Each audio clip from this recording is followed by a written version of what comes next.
Why can quantum computers change everything we know about the universe? The answer lies in how they process information. Classical computers work with bits, zeros and ones. They're fast but fundamentally limited. There are problems that would take trillions of years to solve, even by the most powerful supercomputers. Quantum computers work in a radically different way. They use qubits, which can exist in multiple states simultaneously through a phenomenon called superposition. Imagine a coin spinning in the air. It's neither heads nor tails until you catch it. This capability allows quantum computers to explore millions of possibilities at the same time. But why does this matter? Because the fundamental laws of nature are quantum. Subatomic particles, energy fields, spacetime itself operate according to quantum rules. To simulate these rules accurately, we need machines that think quantumly. In 2019, Google achieved quantum supremacy, performing in 200 seconds a calculation that would take 10,000 years on the best classical supercomputer. Today, laboratories operate machines with hundreds of qubits. They require temperatures close to 273 degrees, but they already demonstrate surprising capabilities. This is where the 2025 Physics Nobel Prize comes in.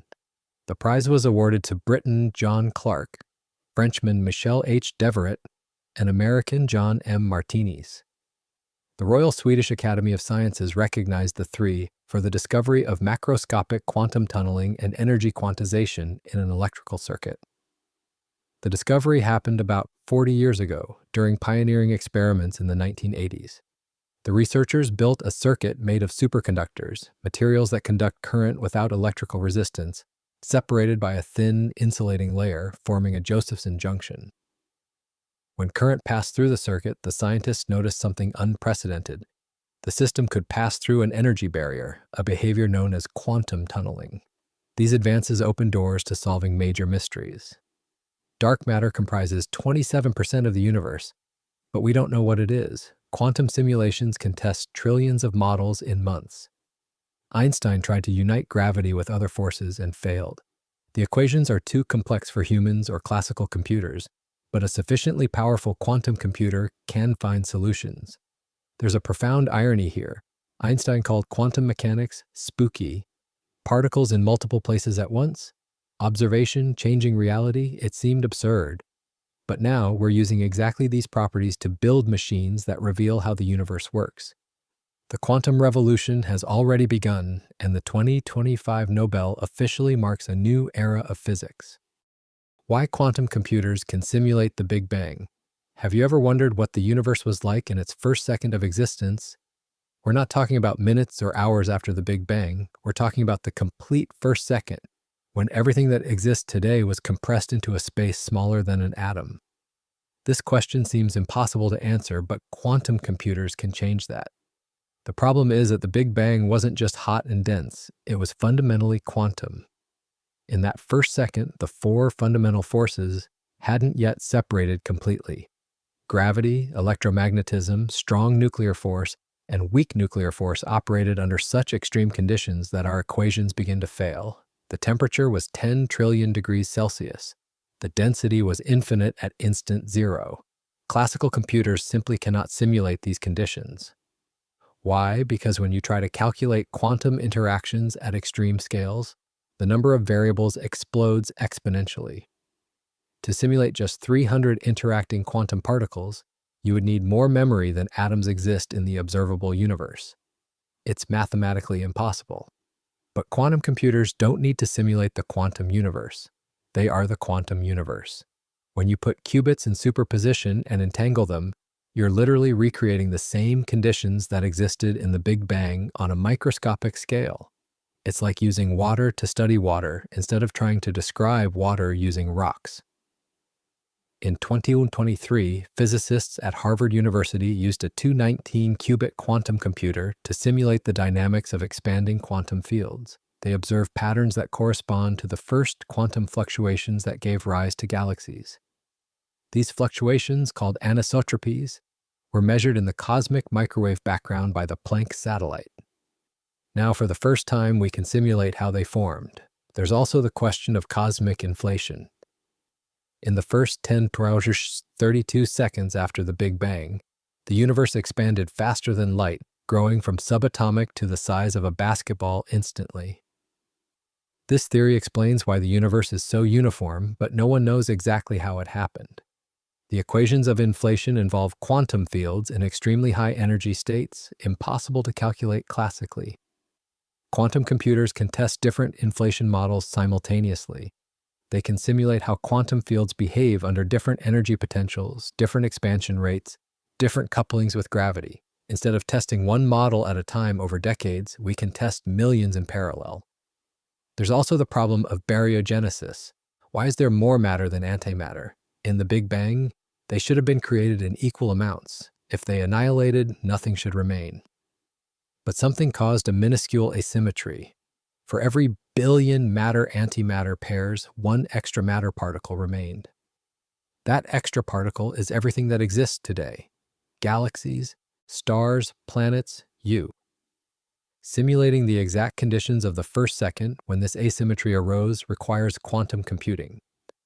The interactions between quarks, gluons, and Higgs bosons at those energies are governed by quantum chromodynamics, one of physics' most complex theories. Quantum computers can solve these equations directly. Behind the question, what was the Big Bang like, lies an even bigger question. Why is there something rather than nothing? Quantum computers won't answer philosophically, but they can show mathematically how the laws of physics allowed the universe to emerge. They can simulate the exact moment when time began, when space expanded, when matter condensed from the quantum vacuum. For the first time in history, we can not only theorize about the beginning of everything, but calculate it, see it happen in simulation, and understand why we're here. 3. Schrödinger's equation, the problem only quantum can solve. What governs the behavior of every particle in the universe? The answer lies in an equation written in 1926 by Erwin Schrödinger. It's simply called Schrödinger's equation, and it's the fundamental law of quantum mechanics. Everything that exists at the subatomic level obeys this equation. Electrons, photons, quarks, even entire molecules, without exception. The equation looks deceptively simple when written, but it's one of the most powerful and complex equations ever created. It describes how a particle's wave function evolves over time. The wave function contains all possible information about where the particle can be, how it's moving, and what state it's in. The problem is that solving this equation for real systems is brutally difficult. For a single electron in a hydrogen atom, it's possible. The calculations can be done by hand. But add a second electron and the complexity doubles. A third, it quadruples. With 10 electrons, you need supercomputers. With 100, impossible. Why does it get so difficult so quickly?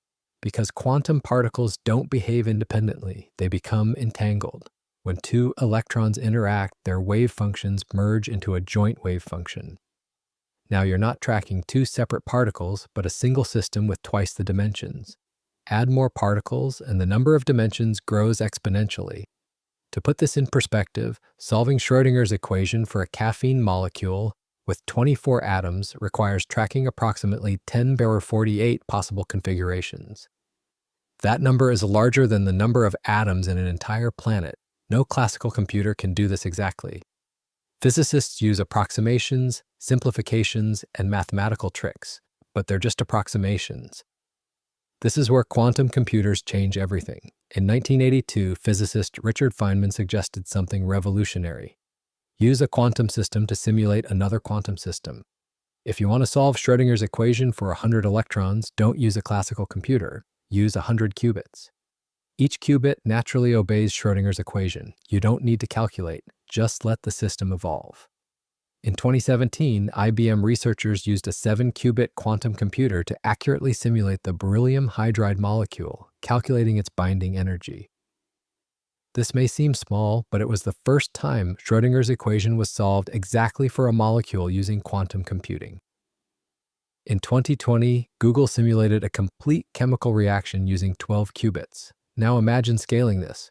With 1,000 stable qubits, we could simulate entire proteins, understanding how they fold and function. With 10,000 qubits, we could model photosynthesis processes, discovering how plants convert light into energy with 95% efficiency. With 1 million qubits, we could simulate nuclear reactions, room temperature superconductors, even processes that happen in the cores of stars. Schrödinger's equation also describes phenomena we've never directly observed. How do particles behave inside black holes? How did quantum fields behave in the Big Bang? How does the quantum vacuum generate virtual particles? All these questions require solving the equation under extreme conditions, something classically impossible. Behind this 1926 equation lies the complete description of reality at its most fundamental level. Everything you see, touch, and experience emerges from solutions to Schrödinger's equation. But for almost a century, we've only been able to solve simple cases. Quantum computers finally allow us to solve the complex cases, the real cases, the cases that truly matter. For the first time, we can calculate exactly how nature works, not approximately, but exactly. For how quantum computing can unravel the mystery of dark matter. What makes up 27% of the entire universe but has never been seen? Dark matter. It doesn't emit light.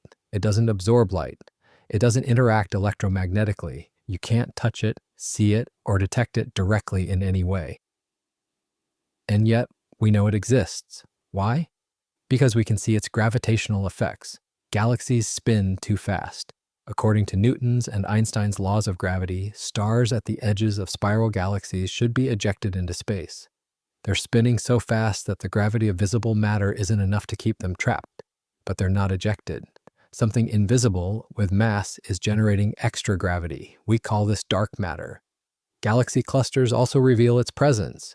When we observe how light from distant galaxies is bent as it passes by massive clusters, an effect called gravitational lensing, the curvature is much greater than visible mass can explain. 85% of the mass is missing. This invisible mass is dark matter. But what is dark matter? This is one of the biggest unanswered questions in physics. For decades, physicists have proposed hundreds of candidates: WIMPs, weakly interacting massive particles; axions, sterile neutrinos, supersymmetric particles, even primordial black holes. Each candidate has different properties, different masses, and different behaviors. Testing these candidates experimentally is extremely difficult. Detectors buried deep under mountains wait for years to capture a single dark matter interaction. So far, no experiment has detected dark matter directly with certainty. We're searching blindly. This is where quantum computers come in. Instead of building ever larger detectors and waiting decades, we can simulate how each candidate would behave in an evolving universe. We can model how WIMPs would cluster under gravity, how axions would oscillate in magnetic fields, how sterile neutrinos would distribute in galactic halos. These simulations require solving equations of quantum mechanics and general relativity simultaneously. You need to track billions of particles interacting gravitationally while also obeying quantum rules. The scale ranges from subatomic, individual particles, to cosmological, structures millions of light years across. No classical computer can do this accurately. In 2022, Fermilab physicists used quantum algorithms to simulate how axions would behave in the primordial magnetic field of the early universe. They discovered that certain axion models would produce detectable signatures in the cosmic microwave background. Now observatories are searching for exactly these signatures. Quantum computers can also help understand the large-scale structure of the universe. Dark matter forms a cosmic web, massive filaments connecting galaxy clusters. Ordinary matter accumulates along these filaments. Simulating how this web formed since the Big Bang requires tracking trillions of particles over 13.8 billion years. Quantum algorithms can accelerate these simulations by factors of millions. Instead of taking months to simulate a small piece of the universe, we can simulate enormous volumes in hours. This allows testing multiple dark matter models and seeing which best matches real observations. There's also the possibility that dark matter isn't a particle, but something more exotic. Perhaps it's a manifestation of extra dimensions. Perhaps it's related to quantum vacuum energy. Perhaps it's an effect of modified gravity at galactic scales. Quantum computers can test these alternative hypotheses by simulating how the universe would evolve under different laws of physics. There are even theories suggesting dark matter could be detected through quantum computers. If dark matter particles interact weakly with ordinary matter, they could occasionally interact with qubits. These interactions would cause specific errors that could be distinguished from other types of noise. quantum computers could inadvertently become the most sensitive dark matter detectors ever built. Behind the dark matter mystery lies a profound truth about the universe. We don't know what 95% of it is made of. Only 5% is ordinary matter, atoms, stars, planets. The rest is dark matter and dark energy. Quantum computers may finally reveal the nature of these invisible components, rewriting our understanding of the cosmos and showing that we live in a universe far stranger than we imagined. 5. Quantum entanglement, the key to understanding spacetime. What connects two particles instantly across billions of light years? Quantum entanglement. Einstein called this spooky action at a distance because it seemed to violate everything we know about how the universe works. Nothing can travel faster than light. Information cannot be transmitted instantly. And yet, entangled particles do exactly that. How does it work? When two particles become entangled, their properties become correlated in a way that's impossible to explain classically. Measure the spin of one entangled electron and it will be up. Instantly, no matter the distance, the other electron will be measured as down. It's not that they already had these values. Before measurement, both existed in superposition. Measuring one forces the other to choose the opposite state instantly.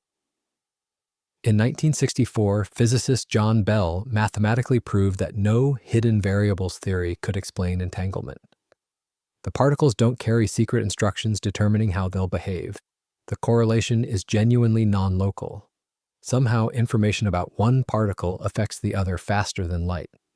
Experiments since then have repeatedly confirmed Bell. Entanglement is real. But here's something fascinating. Physicists now believe entanglement isn't just a quantum curiosity. It may be the fundamental structure of spacetime itself. In 2013, physicists Juan Maldacena and Leonard Susskind proposed the EREPR idea, connecting wormholes, Einstein-Rosen bridges, with quantum entanglement, Einstein-Podolsky-Rosen. The idea is radical. When two particles are entangled, they're connected by a space-time geometry. It's not that information travels between them, it's that they're connected through a dimension we don't perceive. Space-time itself emerges from quantum entanglement of particles. Think of it this way. Imagine space not as an empty stage where events happen, but as a network of quantum connections. Each point in space is entangled with neighboring points. The stronger the entanglement, the closer the points appear. What we call distance is really a measure of how entangled two regions are. This has profound implications. If space-time emerges from entanglement, then gravity also emerges. Einstein showed that gravity is space-time curvature. But what causes this curvature? Perhaps it's changes in the entanglement pattern. Mass and energy alter how regions of space are entangled, and we perceive this as gravity. Testing these ideas requires simulating entanglement networks at enormous scales. You need to track how billions of qubits become entangled, how entanglement patterns evolve, how they give rise to geometries that look like three-dimensional space. These simulations are impossible classically because entanglement cannot be efficiently represented on classical computers. Quantum computers are naturally suited for this. They don't simulate entanglement, they create it. When you entangle qubits in a quantum computer, you're literally creating the same structure that may give rise to spacetime. Some physicists speculate that the universe itself is a giant quantum computer, and spacetime is the result of its computation. In 2019, physicists from Google and Caltech used the Sycamore quantum computer to create a web of 53 entangled qubits. They observed that information spread through the network in ways that mimicked wave propagation in curved space. It was as if entanglement was creating an emergent geometry. There's also the connection with black holes. When something falls into a black hole, information about it seems to be lost, violating the laws of quantum mechanics. But if the interior and exterior of the black hole are entangled, the information isn't lost, just encoded in the entanglement pattern. Quantum computers can simulate these patterns, potentially solving the information paradox. Another fascinating implication, if spacetime emerges from entanglement, then before the Big Bang, there may have been no space or time, just a highly entangled quantum state. The Big Bang would be the moment when this state unfolded into spacetime geometry. Quantum computers can simulate this process, showing how time and space emerge from the quantum nothing. Behind the mysterious connection between entangled particles lies possibly the deepest explanation for reality itself. The space that separates us, the time that flows, the gravity that binds us to Earth, all may be consequences of quantum particles entangled in complex patterns. Quantum computers can reveal these patterns, showing that the universe isn't made of matter in empty space, but of entangled quantum information, creating the illusion of space, time, and reality. 6. Why dark energy needs quantum computing. What's accelerating the universe's expansion? This question should have a simple answer. Since the Big Bang, the universe has been expanding. Gravity, produced by all matter, should be slowing this expansion. Given enough time, the expansion should stop or even reverse, causing a big crunch.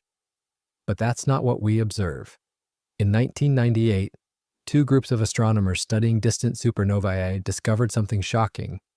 The universe isn't just expanding, it's expanding faster and faster. Something is pushing space outward against gravity. This something was called dark energy, and it makes up 68% of the entire universe.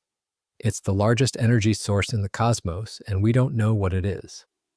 The simplest explanation is the cosmological constant, an idea Einstein proposed and later abandoned. The cosmological constant would be an inherent property of empty space. Each cubic meter of space contains a small amount of energy that pushes space outward. As the universe expands and creates more space, it creates more dark energy, further accelerating the expansion. But here's the problem. When physicists try to calculate how much energy empty space should have using quantum mechanics, they get an absurdly wrong answer. According to quantum field theory, the vacuum is full of virtual particles constantly appearing and disappearing. These quantum fluctuations should contribute to vacuum energy. When you add up all contributions, you get a number 10 to the power 120 times larger than observed. This is the biggest prediction error in physics history. We're not talking about being wrong by a factor of 2 or 10. We're wrong by a factor of 1 followed by 120 zeros. It's like predicting something weighs 1 gram and discovering it weighs more than the entire observable universe. Something is fundamentally wrong with our understanding. Several theories try to explain this. Perhaps virtual particles cancel almost perfectly, leaving only a tiny residue. Perhaps there are unknown quantum fields contributing negatively. Perhaps gravity works differently at cosmological scales. Or perhaps dark energy isn't constant but changes over time, a phenomenon called quintessence. Testing these theories requires simulating the entire universe's evolution from the Big Bang to today, including all quantum vacuum fluctuations at every point in spacetime. You need to track how quantum fields interact with space's expanding geometry, how virtual particles contribute to total energy, and how this affects the expansion rate over 13.8 billion years. This type of simulation is impossible on classical computers. The number of degrees of freedom is astronomical. Each point in space has quantum fields oscillating at all possible frequencies. Tracking everything exactly would require more computational resources than atoms exist in the universe. Quantum computers can approach this differently. Instead of calculating each fluctuation individually, they can simulate the collective behavior of quantum fields. Quantum algorithms developed for quantum chromodynamics, the theory of strong nuclear forces, can be adapted to simulate the expanding quantum vacuum. In 2021, University of Maryland physicists proposed using quantum computers to simulate the Casimir effect in curved spaces. The Casimir effect is a measurable force caused by vacuum fluctuations between metal plates. In an expanding universe, a cosmological Casimir effect could contribute to dark energy. Quantum computers can calculate exactly how much. There's also the possibility that dark energy is related to quantum entanglement at cosmological scales. Some theoretical physicists suggest that the space-time fabric is maximally entangled, and that dark energy is the result of changes in this entanglement as the universe expands. Testing this idea requires simulating entanglement networks the size of the observable universe.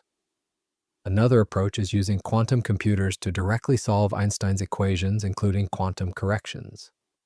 Einstein's general relativity works perfectly at large scales, but must break down at very small scales where quantum effects dominate.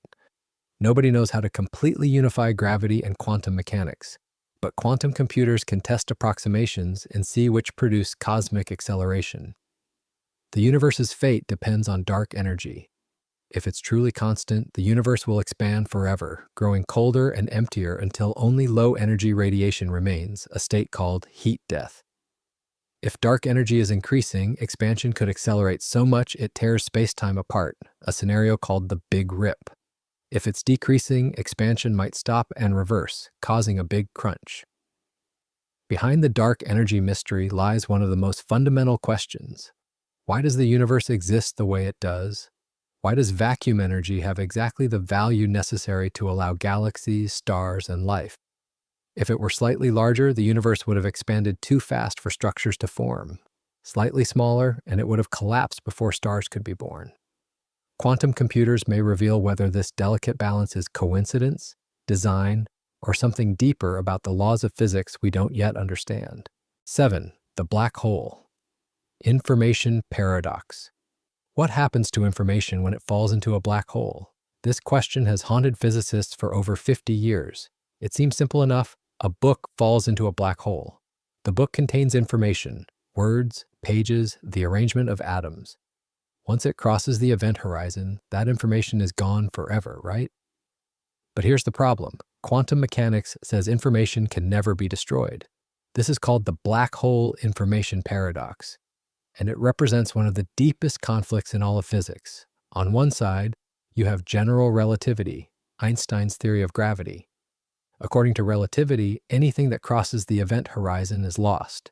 The black hole has only 3 properties: mass, charge, and spin. Everything else, all the details about what fell in, is erased. 2 black holes with the same mass, charge, and spin are identical, even if one formed from stars and the other from encyclopedias. On the other side, you have quantum mechanics, which has an iron law: information is conserved. The state of a quantum system at one time completely determines its state at any future time. You can scramble information, encrypt it, spread it across space, but you cannot destroy it. If you could, the fundamental equations of quantum mechanics would break down. The universe would become unpredictable and inconsistent. So which is right? Does the black hole destroy information, violating quantum mechanics, or is information somehow preserved, contradicting general relativity? For decades, physicists were stuck. Stephen Hawking initially argued that information is destroyed, suggesting we need to modify quantum mechanics. Others insisted relativity must be wrong. The debate reached a stalemate. Then, in 1974, Hawking himself discovered something unexpected. Black holes aren't completely black. They emit radiation, now called Hawking radiation, due to quantum effects near the event horizon. Virtual particle pairs constantly pop into existence near the horizon. Normally, they annihilate instantly. But near a black hole, one particle can fall in while the other escapes. The escaping particle becomes real, and the black hole loses a tiny amount of mass. Over unimaginably long timescales, trillions upon trillions of years, a black hole will evaporate completely through Hawking radiation. Every black hole eventually vanishes, leaving only a faint glow of particles. But here's the catch. Hawking's original calculation showed that this radiation is completely thermal, random. It carries no information about what fell into the black hole. The information appears to be destroyed after all. This created an even deeper paradox. If black holes evaporate and the radiation is random, then information is genuinely lost. But that violates quantum mechanics in the most fundamental way possible. For 40 years, physicists struggled with this problem. Some proposed exotic solutions. Maybe information is stored on the event horizon, encoded in subtle correlations in the radiation, or perhaps it escapes through quantum tunneling. The breakthrough came from an unexpected direction: quantum entanglement. In the 1990s and 2000s, physicists realized that the interior and exterior of a black hole might be maximally entangled. When something falls into a black hole, it becomes entangled with the radiation that eventually escapes. The information isn't destroyed or hidden. It's encoded in the pattern of entanglement between particles inside and outside the horizon. This idea requires that Hawking radiation is not perfectly random. It must carry subtle correlations that encode information about everything that fell in. But calculating these correlations is phenomenally difficult. You need to track how quantum information gets scrambled by the extreme gravity near the event horizon, how it gets transferred to outgoing radiation through entanglement, and how it evolves over the entire lifetime of the black hole. No classical computer can do this. The quantum state of a black hole, including all the entanglement between particles, has a complexity that grows exponentially with the number of particles. For a stellar mass black hole containing 10^57 atoms worth of information, the quantum state has more dimensions than particles in the observable universe. Quantum computers can simulate this directly. In 2019, physicists at Caltech and MIT used quantum algorithms to model information scrambling in simplified black hole models. They confirmed that information is indeed preserved in the entanglement structure, even though it appears random locally. In 2022, researchers at Harvard simulated Hawking radiation using a quantum processor with 70 qubits, observing information transfer from the black hole to the radiation. These simulations are just the beginning.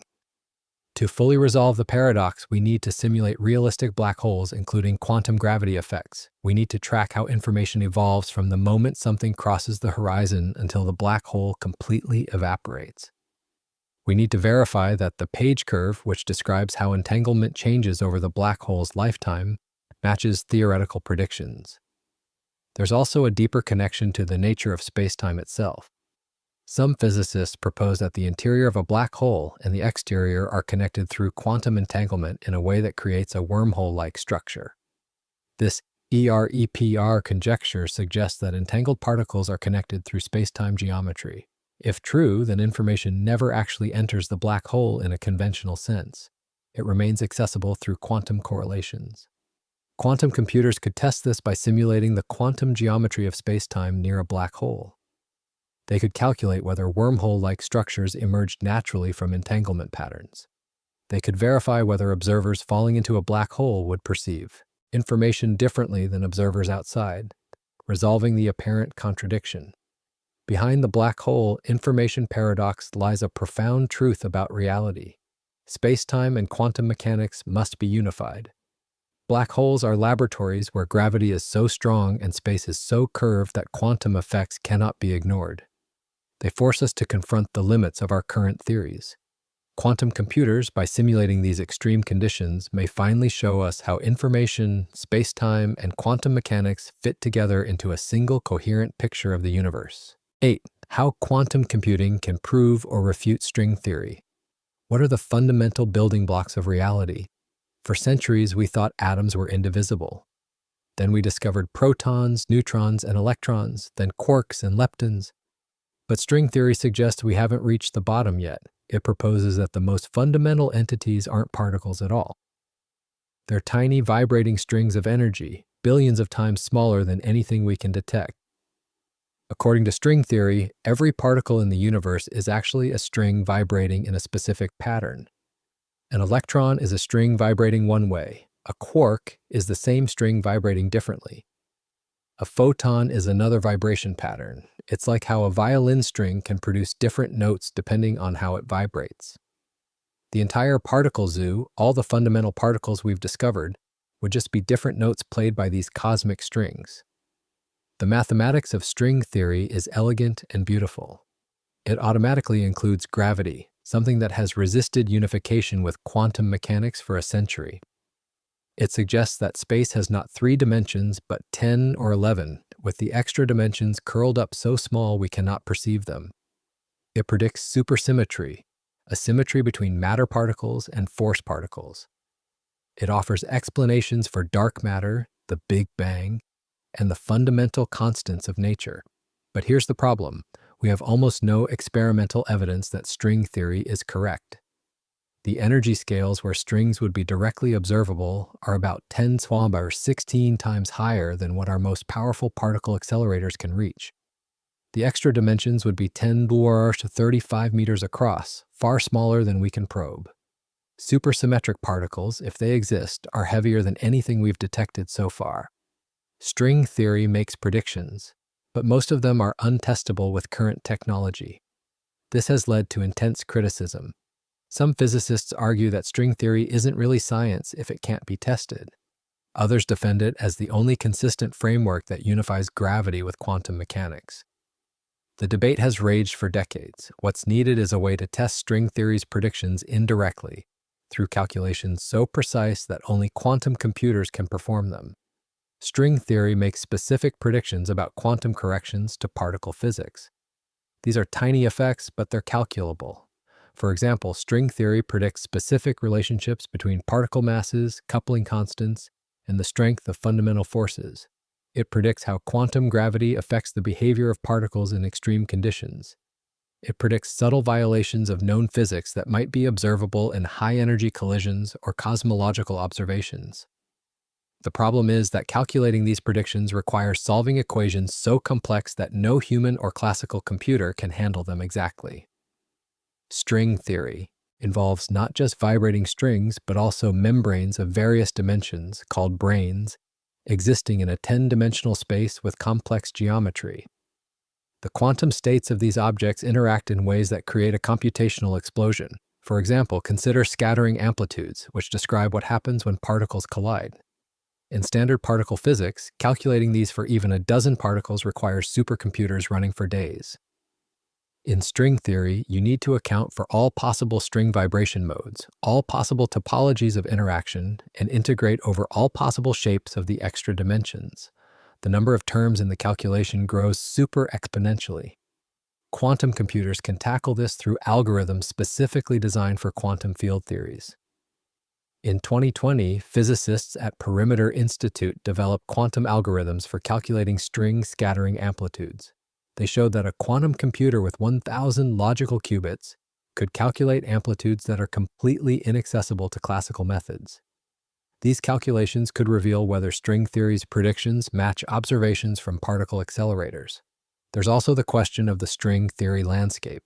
String theory doesn't predict a single universe. It predicts 10 or 500 possible universes, each with different properties depending on how the extra dimensions are curled up. This is called the landscape problem. Out of this astronomical number of possibilities, which one describes our universe? Or do all of them exist in a vast multiverse? Quantum computers could explore this landscape by simulating how extra dimensions stabilize in different configurations. They could calculate which configurations are stable, which are compatible with our observed physics, and which might be accessible through cosmological events like the Big Bang. This could narrow down the possibilities from 10^500 to a manageable number that makes testable predictions. Another approach involves testing string theory's predictions about quantum gravity. String theory predicts that spacetime itself is fuzzy at very small scales. Distances shorter than the Planck length, about 10^35 meters, don't have precise meanings. This fuzziness should affect how particles behave in extreme gravitational fields, like near black holes or in the early universe. Simulating quantum gravity is normally impossible because you need to account for all possible spacetime geometries simultaneously. But quantum computers can represent superpositions of geometries naturally. They can simulate how strings behave in spacetimes that are quantum superpositions of different shapes, directly testing whether string theory's description of quantum gravity matches what we observe in nature. There are also connections to condensed matter physics. Surprisingly, string theory mathematics appears in describing certain exotic materials. Quantum phase transitions, superconductivity, and strange metals all show behaviors that can be modeled using string theory tools. Quantum computers could simulate these materials exactly and determine whether string theory methods are just mathematical coincidences or hints of deeper truth. One of the most promising tests involves the ADS-CFT correspondence, a remarkable discovery that relates string theory in a curved space to quantum field theory in one fewer dimension. If this correspondence is exact, simulating the quantum field theory on a quantum computer should reproduce all predictions of string theory. Any deviation would prove string theory incomplete. Behind the mathematics and speculation lies a simple question. Is string theory the theory of everything or an elegant dead end?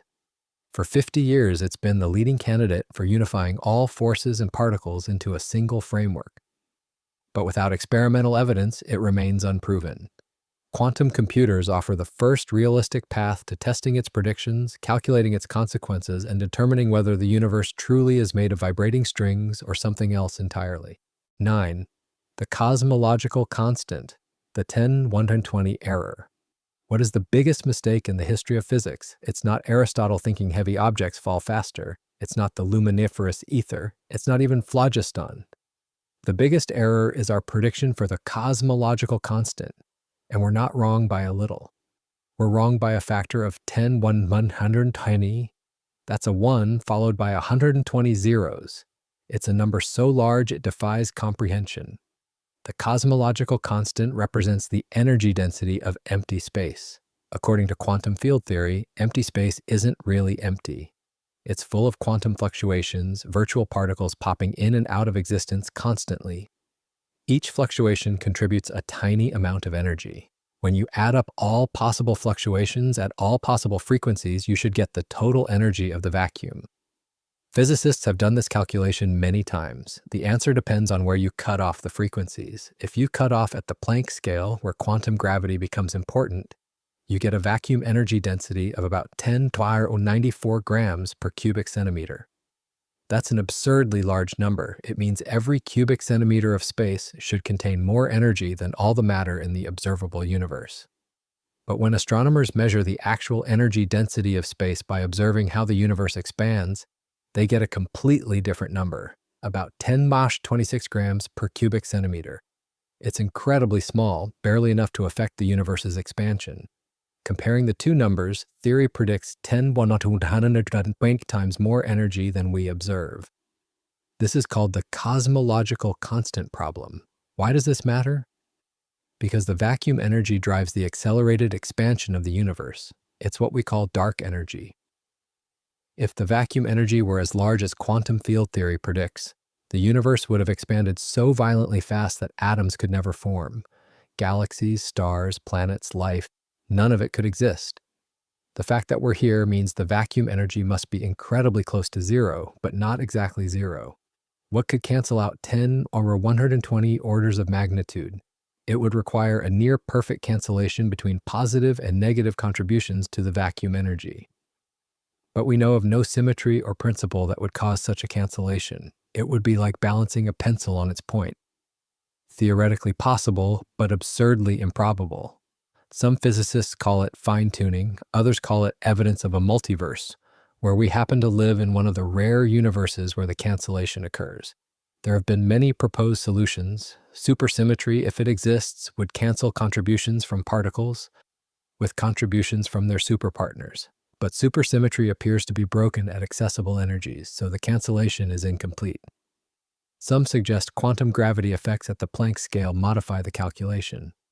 Others propose that the vacuum energy isn't constant but changes with time, a hypothesis called quintessence. Testing these ideas requires calculating the vacuum energy correctly, including all quantum corrections from every field in nature. This means accounting for the electromagnetic field, the electron field, quark fields, the Higgs field, gravitational fields, and possibly unknown fields beyond the standard model. Each field contributes to the total vacuum energy in complicated ways that depend on how they interact with each other. Classical computers cannot perform this calculation exactly. The problem involves integrating over all possible field configurations in spacetime, which is an infinite dimensional space. Physicists use approximations like perturbation theory, but these break down when interactions become strong or when you try to include gravity. We've never actually calculated what the vacuum energy should be in the full quantum theory, including gravity. Quantum computers could change this. They can simulate quantum field theories directly, representing field configurations as quantum states and evolving them according to the field equations. Algorithms developed for lattice quantum chromodynamics, which simulates quarks and gluons, can be adapted to calculate vacuum energy contributions from various fields. In 2023, physicists at CERN proposed using quantum algorithms to calculate vacuum energy, including quantum gravity corrections. They showed that a quantum computer with 10,000 qubits could potentially resolve contributions from different energy scales and determine whether unknown cancellation mechanisms exist. This could reveal whether the cosmological constant problem requires new physics or new mathematics. There's also the anthropic approach. Maybe the vacuum energy is random, varying from place to place in a vast multiverse. Most regions have huge vacuum energies and are lifeless. We exist in a rare region where it's small enough for structure to form. Quantum computers could calculate the distribution of vacuum energies across the string theory landscape, determining whether values like ours are likely or absurdly rare. Another possibility is that our entire approach is wrong. Maybe vacuum energy doesn't gravitate like ordinary energy. Maybe Einstein's equations need modification on cosmological scales. Maybe dark energy isn't vacuum energy at all, but something dynamical. Quantum computers can test these alternatives by simulating modified gravity theories or dynamical dark energy fields and comparing predictions with cosmological observations. There's a philosophical dimension here too.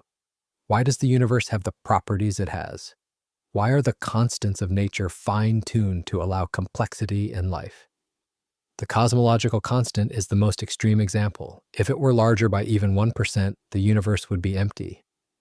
Are we lucky? Inevitable? Part of a multiverse? Or is there a deeper principle we haven't discovered?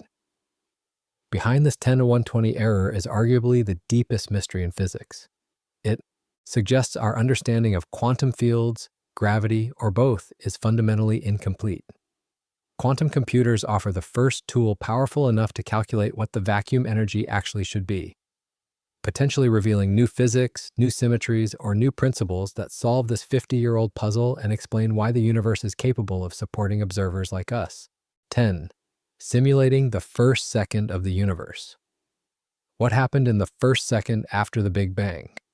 In that single second, the universe went from infinitely hot and dense to cool enough for protons and neutrons to exist. 4 fundamental forces separated from a unified force. Matter and antimatter fought a battle that matter barely won. The seeds of every galaxy that would ever exist were planted as quantum fluctuations. Understanding this first second is understanding how everything began. At time zero, the Big Bang itself, all of physics breaks down. Temperature and density were infinite. Space-time curvature was infinite. Our equations produced nonsense. But by 10 to 43 seconds after the Big Bang, the Planck time, physics becomes calculable again. This is when quantum gravity effects dominate, but the universe has expanded enough that calculations are possible, at least in principle. From 10 to 43 to 10 to 35 seconds, the universe underwent cosmic inflation. Space expanded exponentially fast, doubling in size every 10 to 37 seconds. In a tiny fraction of a second, a region smaller than an atom grew to the size of a grapefruit or larger.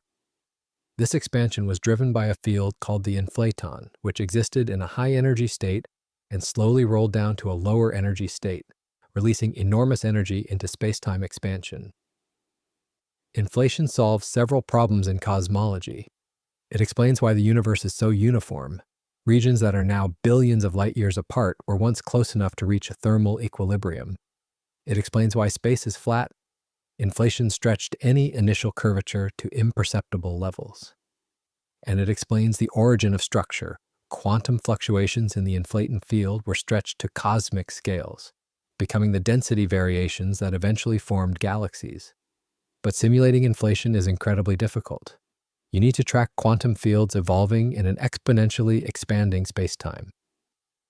The field values are random, governed by quantum fluctuations. These fluctuations interact with the expansion, creating correlations across space. You must calculate how fields transition from quantum superpositions to classical density variations, a process that isn't fully understood. At 10 to 35 seconds, inflation ended abruptly in an event called reheating. The inflaton field decayed into a hot plasma of particles.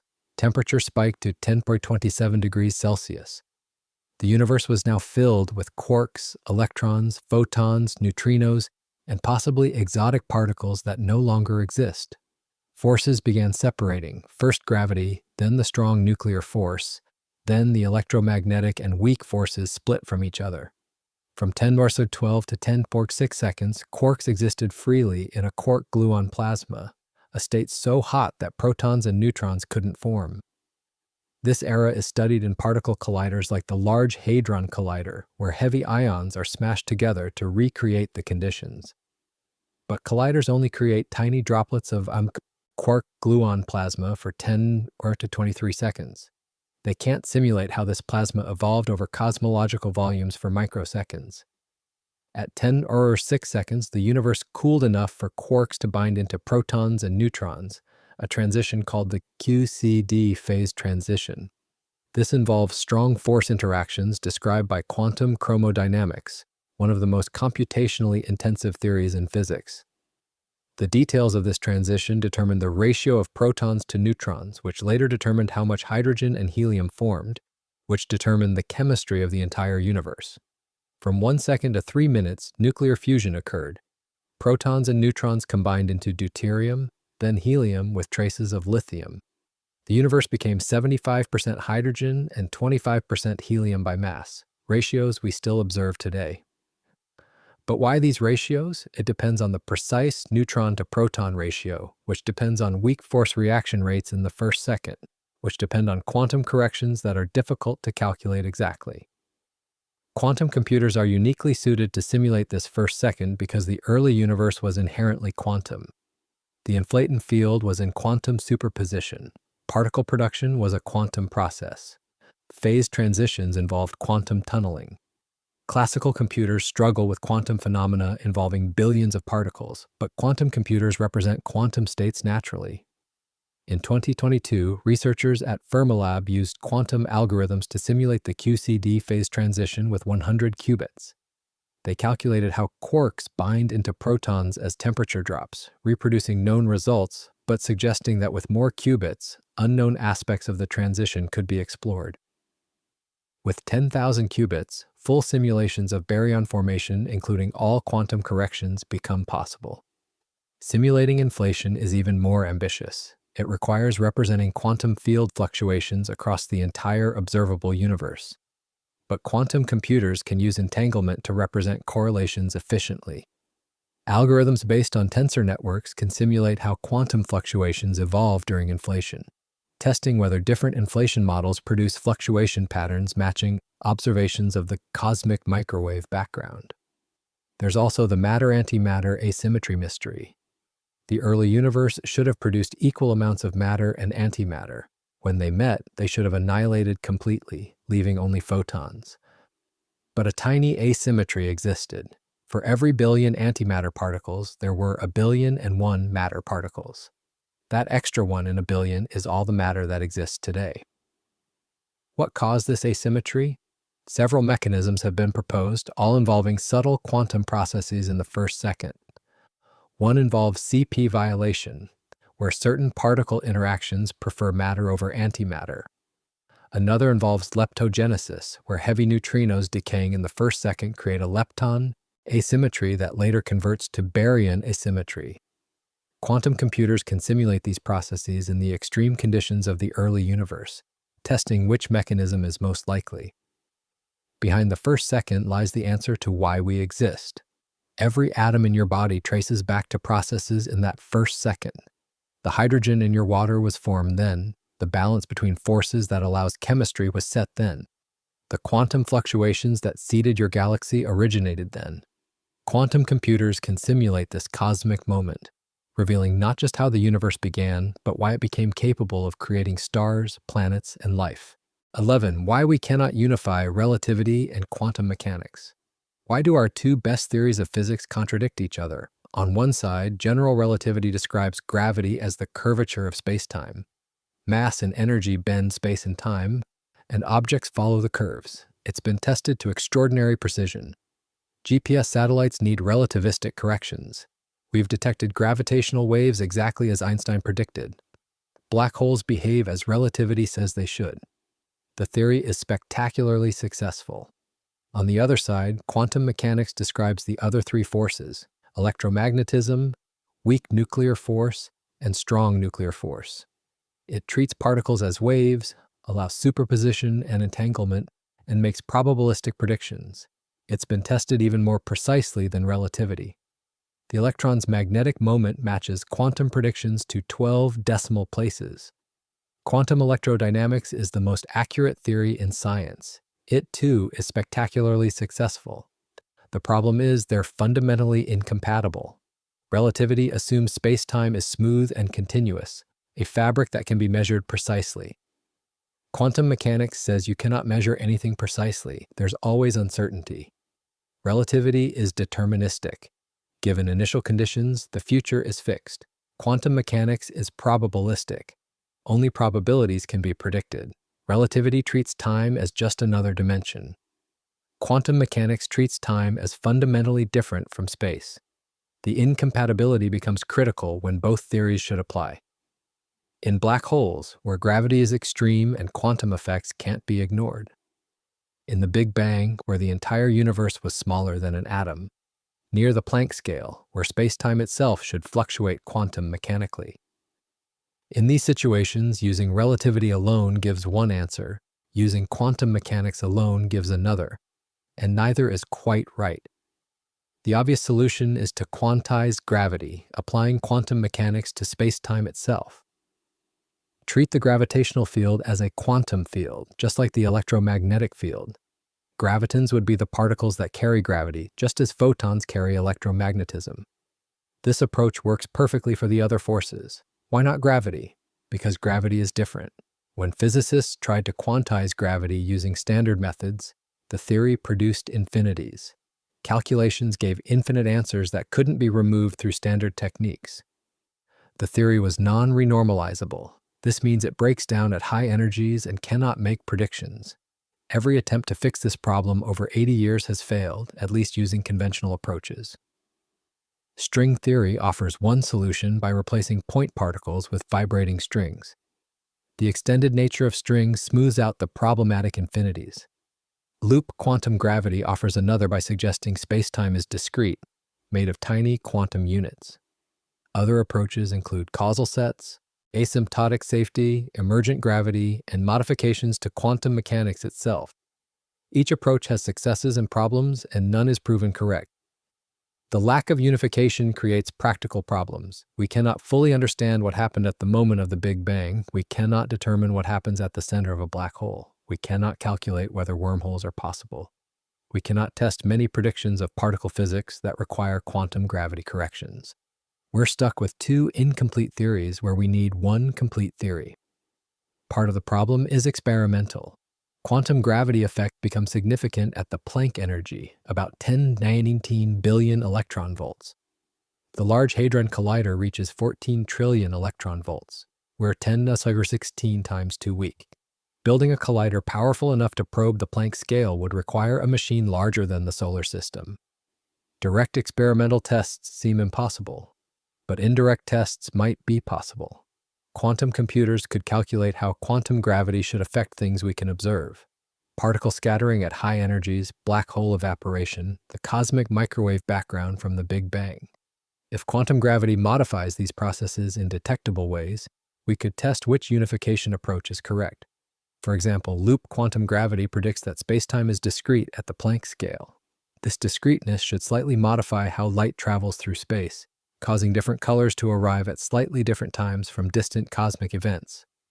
Quantum computers could calculate exactly how much delay to expect for different models, and astronomers could search for it in gamma-ray bursts. String theory predicts extra dimensions and supersymmetry. While we haven't detected either directly, they should create subtle effects in particle physics. Quantum computers could calculate these effects precisely, including all quantum corrections, and determine what signatures to look for in collider data or cosmological observations. Another approach involves simulating quantum spacetime directly. If spacetime is quantum, it should exist in superpositions of different geometries. A quantum computer could represent these superpositions and evolve them according to candidate theories of quantum gravity. By comparing how different approaches predict spacetime behaves, we could determine which is most consistent with what we observe. In 2018 and 2021, researchers at Perimeter Institute used quantum algorithms to simulate quantum geometry based on loop quantum gravity. With only 20 qubits, they could verify certain predictions about how quantum space evolves. Scaling to 1,000 qubits would allow testing more complex scenarios and comparing with relativity's predictions. There's also the possibility that the incompatibility is telling us something deeper. Maybe spacetime isn't fundamental but emergent from something more basic, like entanglement or information. Maybe quantum mechanics needs modification at gravitational scales. Maybe gravity isn't even quantum at all, remaining classical while everything else is quantum.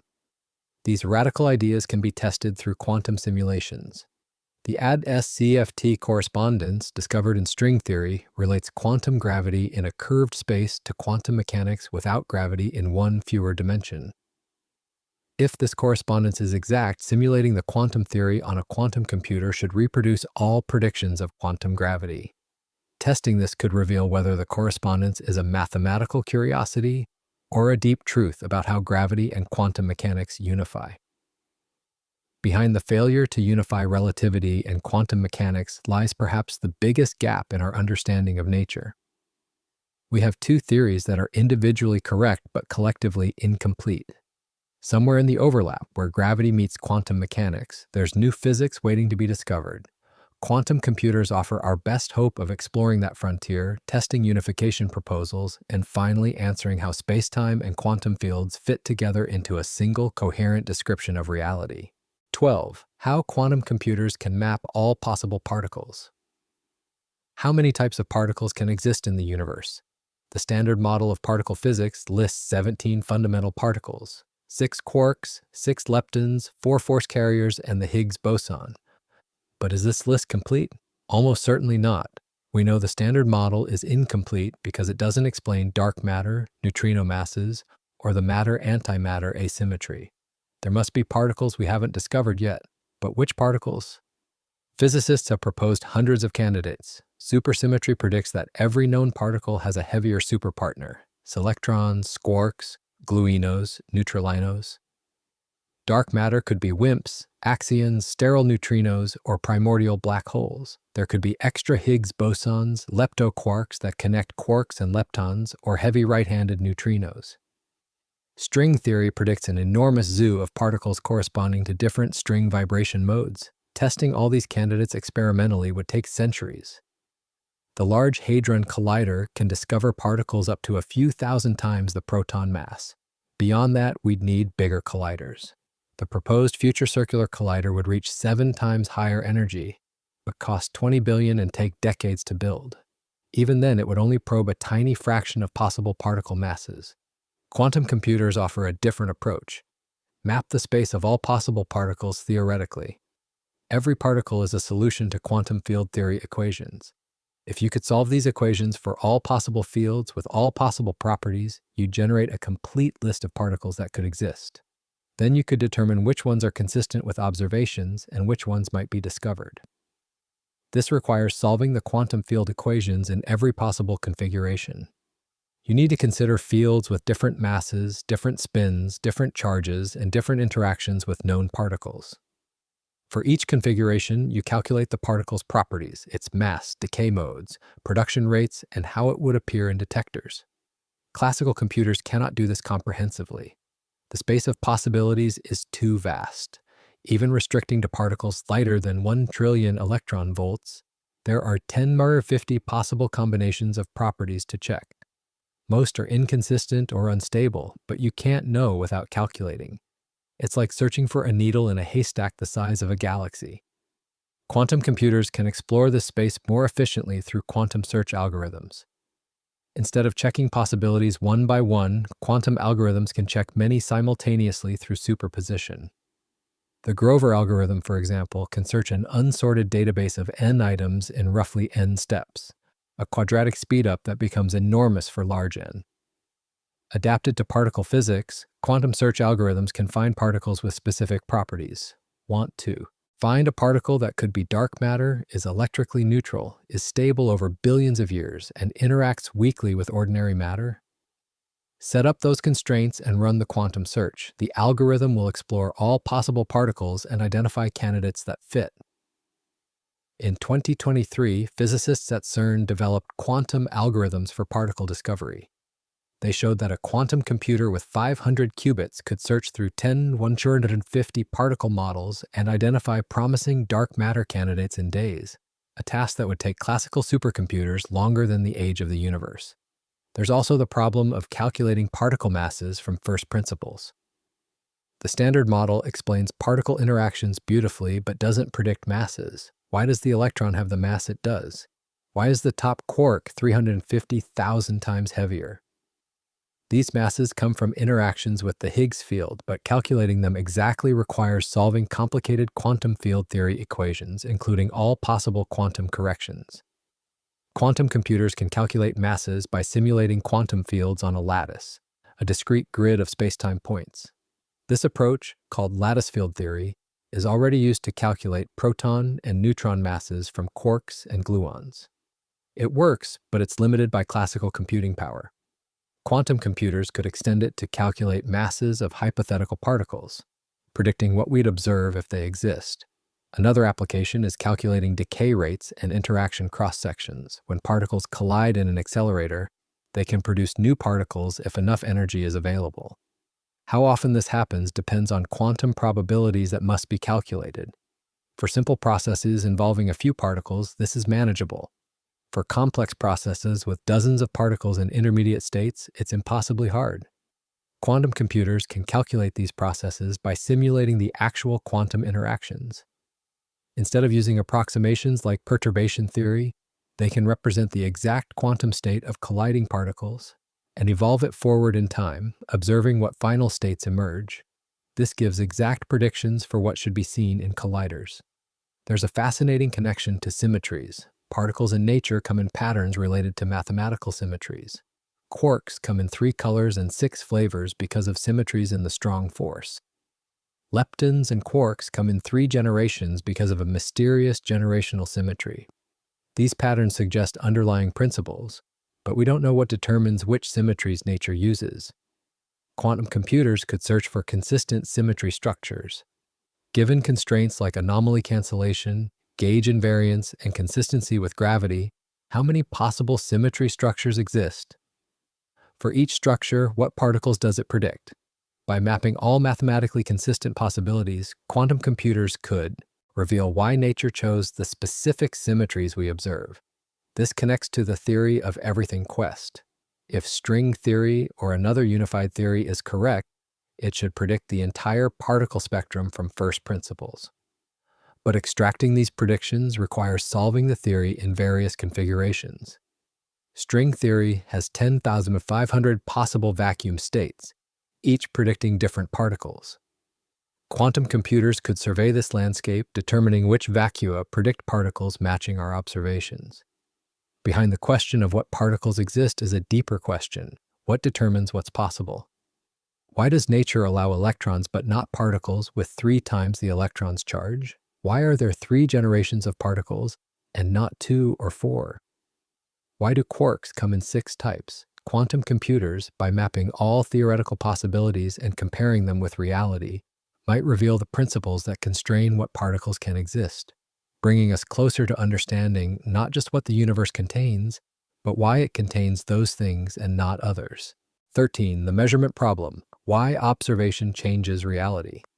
Why does looking at something change it? This sounds absurd. In everyday life, observing something doesn't affect it. You can watch a car drive by without altering its path. You can measure a table's length without changing the table. But in the quantum world, observation fundamentally alters what's being observed.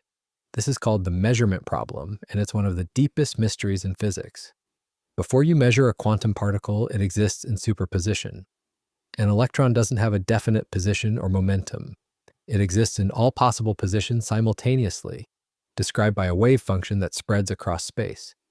The wave function contains probabilities: 30% chance here, 50% chance there, 20% chance somewhere else. The electron is genuinely in all those places at once. But the moment you measure the electron's position, something dramatic happens. The wave function collapses. All the possibilities vanish except one. The electron is suddenly in one definite place. You didn't just discover where it was, you forced it to choose.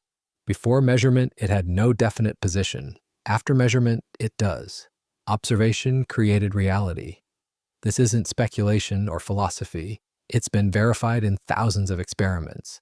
The double-slit experiment demonstrates it perfectly.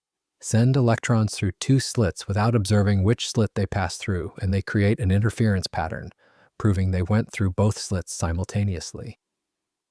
But place a detector at the slits to observe which path each electron takes, and the interference pattern disappears. The electron goes through only one slit. Observation changed the electron's behavior from wave-like to particle-like. What counts as observation? This is where things get strange. It's not consciousness or human awareness. A mindless detector collapses the wave function just as effectively as a human eye. What matters is interaction with the environment in a way that records information. When a photon bounces off an electron and carries away information about its position, that's a measurement. The wave function collapses, but why? What physical process causes collapse? The equations of quantum mechanics, specifically the Schrödinger equation, describe how wave functions evolve smoothly and deterministically. Nowhere in these equations is there a collapse. The equations suggest wave functions should spread out indefinitely, never collapsing. Yet they do collapse. Every time we measure, there's a disconnect between the equations and what happens in reality. This is the measurement problem. Either the equations are incomplete, missing a collapse mechanism, or collapse doesn't actually happen and something else is going on. Physicists have debated this for a century without consensus. The Copenhagen interpretation says collapse is a fundamental process beyond mathematical description. The many worlds interpretation says collapse never happens. Instead, the universe splits into branches for each possible outcome. Objective collapse theories propose that wave functions collapse spontaneously due to gravity or other effects. Testing these interpretations is difficult because collapse happens so fast and involves such delicate quantum states. But quantum computers could help by creating controlled superpositions of many particles and watching exactly how and when they transition from quantum to classical behavior. This transition, called decoherence, happens when a quantum system becomes entangled with its environment. Decoherence explains why macroscopic objects don't exhibit superposition. A baseball isn't in multiple places at once because air molecules constantly bounce off it, measuring its position billions of times per second. Each interaction entangles the baseball with the environment, destroying superposition almost instantly. But decoherence alone doesn't solve the measurement problem. It explains why we don't see superpositions, but not why any particular measurement outcome occurs. Quantum computers experience decoherence as a source of errors. Qubits lose their superposition states through unwanted interactions with their environment. By studying exactly how decoherence occurs, quantum computer engineers are mapping the boundary between quantum and classical worlds. They're discovering that the transition is gradual, not instantaneous, and depends on how much information leaks into the environment. Some researchers propose that quantum computers themselves could test collapse theories. Certain objective collapse models predict that wave functions collapse faster when systems are more massive or when gravitational fields are involved. By creating superpositions of many qubits representing different mass distributions or different gravitational configurations, quantum computers could measure whether collapse rates match predictions. There's also the possibility that consciousness does play a role, as some interpretations suggest. While most physicists reject this idea, quantum computers could test it indirectly. If consciousness causes collapse, then systems isolated from conscious observers should behave differently than systems being observed. Quantum computers operating in complete isolation could test whether evolution truly follows the Schrödinger equation without collapse. Behind the measurement problem lies a profound question about the nature of reality. Does the universe have definite properties before we observe them, or do observations create properties? Are there many parallel worlds, or just one? Is there something special about measurement, or is it just another physical interaction? Quantum computers, by creating and manipulating the most controlled quantum systems ever built, might finally reveal what happens in the mysterious moment when quantum possibilities become classical certainties. 14. Quantum chromodynamics, the strong force. What holds atomic nuclei together? Protons are positively charged, and positive charges repel each other with enormous force. Pack protons into a nucleus only 10-15 meters across, and the electromagnetic repulsion should blow them apart instantly. But they don't fly apart. Something holds them together against this repulsion. That something is the strong nuclear force, and it's described by one of the most complex theories in physics, quantum chromodynamics, or QCD. QCD describes how quarks and gluons interact. Quarks are the constituents of protons and neutrons, Each quark carries a property called color charge, which comes in three types: red, green, and blue. These aren't actual colors, just labels for three types of charge. Gluons are the force carriers, like photons for electromagnetism, but with a crucial difference. Gluons themselves carry color charge. This makes QCD fundamentally different from electromagnetism. Photons don't carry electric charge, so they don't interact with each other directly. But gluons carry color charge, so they interact with other gluons. This self-interaction creates bizarre phenomena.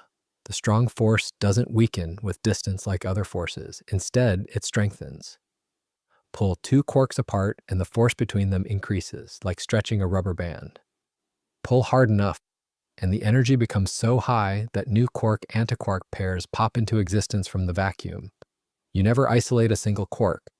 This property is called confinement, and it explains why we never observe free quarks in nature.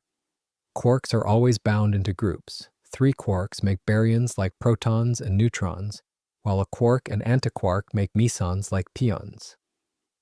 The energy required to separate quarks is so enormous that new particles form before separation succeeds. At high temperatures or densities, confinement breaks down.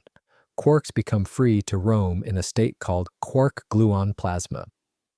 This state existed in the first microsecond after the Big Bang and is recreated briefly in heavy ion collisions at the Large Hadron Collider.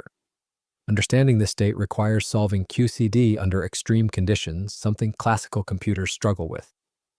The problem is that QCD is strongly coupled. In electromagnetism, interactions are weak enough that you can use perturbation theory. Calculate the simplest interaction, then add small corrections. But QCD interactions are so strong that perturbation theory fails. You need to account for all interactions simultaneously, including gluons interacting with gluons in infinite chains. The only reliable classical method is lattice QCD, where spacetime is approximated as a discrete grid and equations are solved numerically. This has successfully calculated proton and neutron masses from first principles, a triumph of computational physics. But lattice QCD requires enormous computing power. Calculating properties of more complex particles or simulating quark-gluon plasma under various conditions pushes even the largest supercomputers to their limits. Quantum computers could transform QCD calculations. Since QCD is inherently quantum, simulating it on a quantum computer is natural. Instead of approximating quark and gluon fields on a lattice, represent them as quantum states of qubits. The interactions become quantum gates that evolve these states. What takes months on classical supercomputers could take hours on quantum computers. In 2020, researchers at MIT used a quantum computer with 12 qubits to simulate simple QCD processes, calculating scattering amplitudes for quark interactions. The results matched theory perfectly, demonstrating that quantum simulation of QCD is feasible.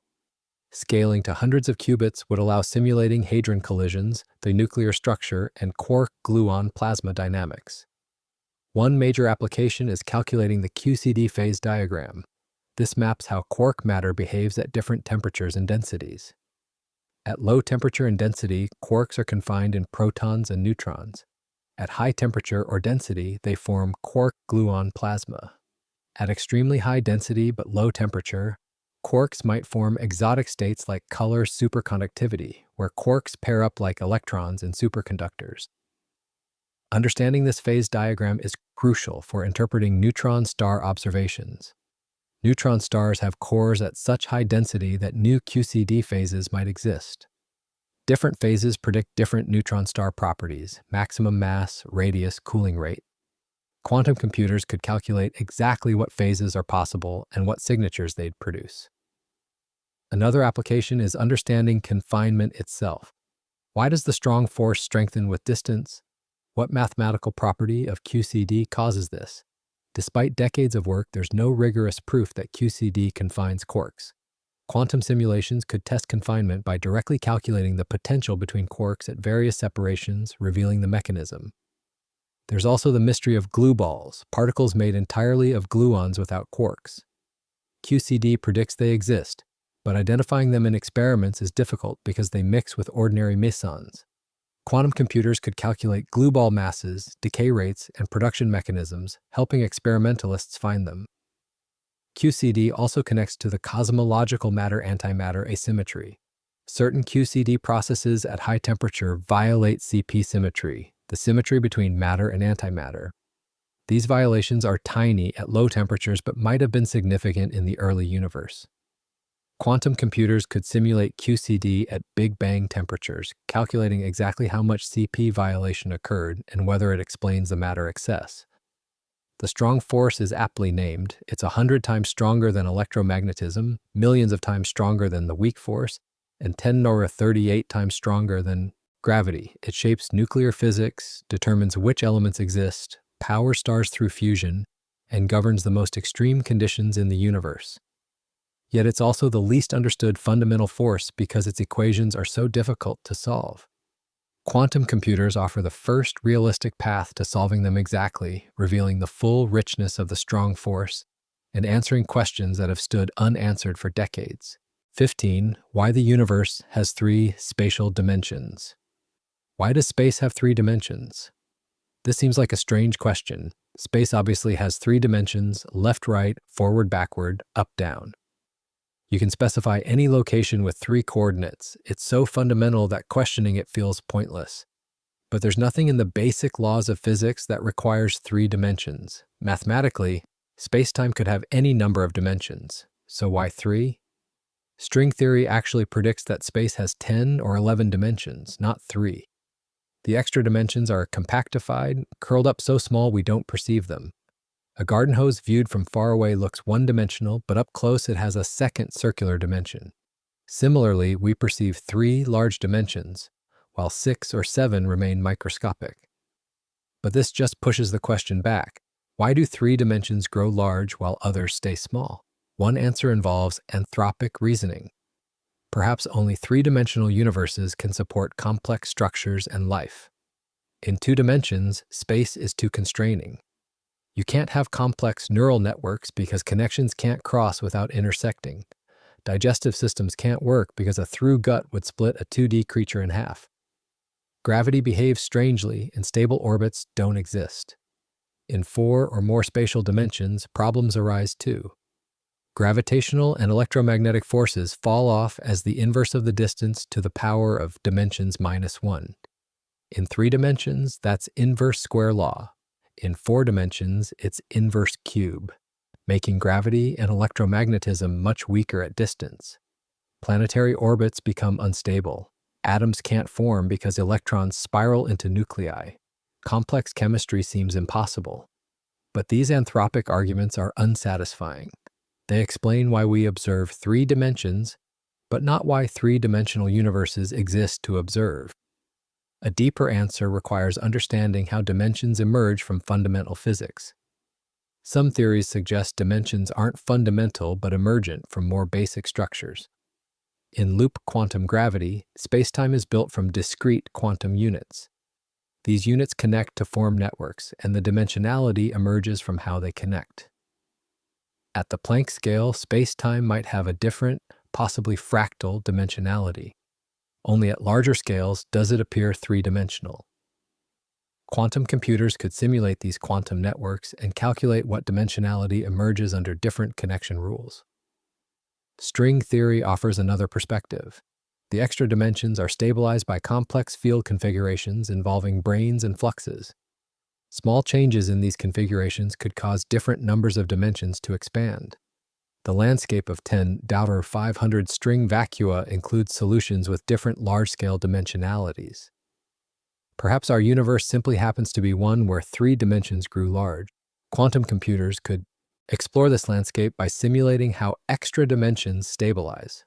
For each configuration, calculate whether dimensions remain stable or grow. Calculate what physics results from different dimensionalities. Particle spectra, force strengths, cosmological evolution. By mapping which configurations are stable and consistent with observations, narrow down possibilities. There's also experimental evidence to consider. If extra dimensions exist, they'd create signatures in particle physics and cosmology. Gravitons, the quantum particles of gravity, could propagate through extra dimensions, making gravity appear weaker in our 3 dimensions. High-energy particles could occasionally vanish into extra dimensions. Quantum computers could calculate exactly what signatures to expect for extra dimensions of different sizes and shapes. Some theories propose that dimensionality changes with energy. At very high energies, near the Planck scale, spacetime might have more or fewer than 3 spatial dimensions. This dimensional reduction or expansion could have occurred in the early universe. Simulating how dimensions evolve during cosmic inflation requires quantum computations because the fields involved are quantum and the spacetime is dynamically changing. Another intriguing idea is that 3 dimensions are optimal for quantum information processing. Entanglement patterns, quantum error correction, and information propagation all depend on spatial structure. Perhaps 3 dimensions provide the right balance between connectivity and isolation for complex quantum information processing to occur naturally. If the universe is fundamentally computational, 3 dimensions might be the optimal architecture. There are also pure mathematical reasons. Certain mathematical structures only exist in specific dimensions. Octonions, a number system beyond complex numbers, only yield consistent physics in 3 or 10 dimensions. Spinors, which describe fermions, have special properties in 3 dimensions. Perhaps deeper mathematics determines dimensionality. Testing these ideas requires simulating physics in different dimensions. Quantum computers can represent spatial structures in their qubit connectivity. A 2D grid of qubits simulates 2D physics. A 3D array simulates 3D physics. By programming the same physical laws into different dimensional structures, quantum computers can show how reality changes with dimensionality and test whether 3 dimensions are truly special. Behind the question of why space has 3 dimensions is a more profound question. Are the fundamental properties of our universe necessary or contingent? Could other universes exist with different dimensionalities? Are there deep principles that select 3 dimensions, or is it just an accident?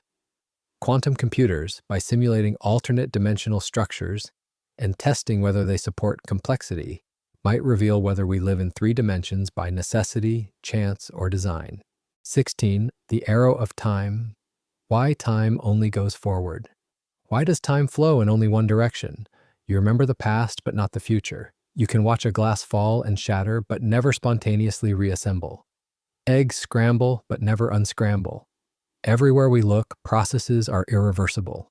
Time has an arrow pointing from past to future, but fundamental physics doesn't explain why. The basic equations of physics are time reversible. Newton's laws, Maxwell's equations, Einstein's general relativity, even the Schrödinger equation of quantum mechanics, all work equally well forward or backward in time. If you film any fundamental physical process and play the film backward, what you see is also a valid physical process. An electron absorbing a photon and an electron emitting a photon are both allowed. Time reversal is a symmetry of nature. So where does irreversibility come from? The answer involves entropy, a measure of disorder or randomness. The second law of thermodynamics states that entropy always increases. A system left alone tends toward higher entropy states. This law is statistical, not fundamental. It's about probabilities, not impossibilities. A shattered glass could spontaneously reassemble, but the probability is so astronomically low that it never happens in practice. But why does entropy increase toward the future and not the past? If the fundamental laws are time-symmetric, entropy should be just as likely to increase toward the past. We should see glasses unshatter as often as shatter, but we don't. The arrow of time is real and universal, yet it seems to emerge from time-symmetric laws. This is called the arrow of time problem. The standard answer involves initial conditions. The universe started in an extremely low entropy state at the Big Bang. Everything since has been a gradual increase toward higher entropy.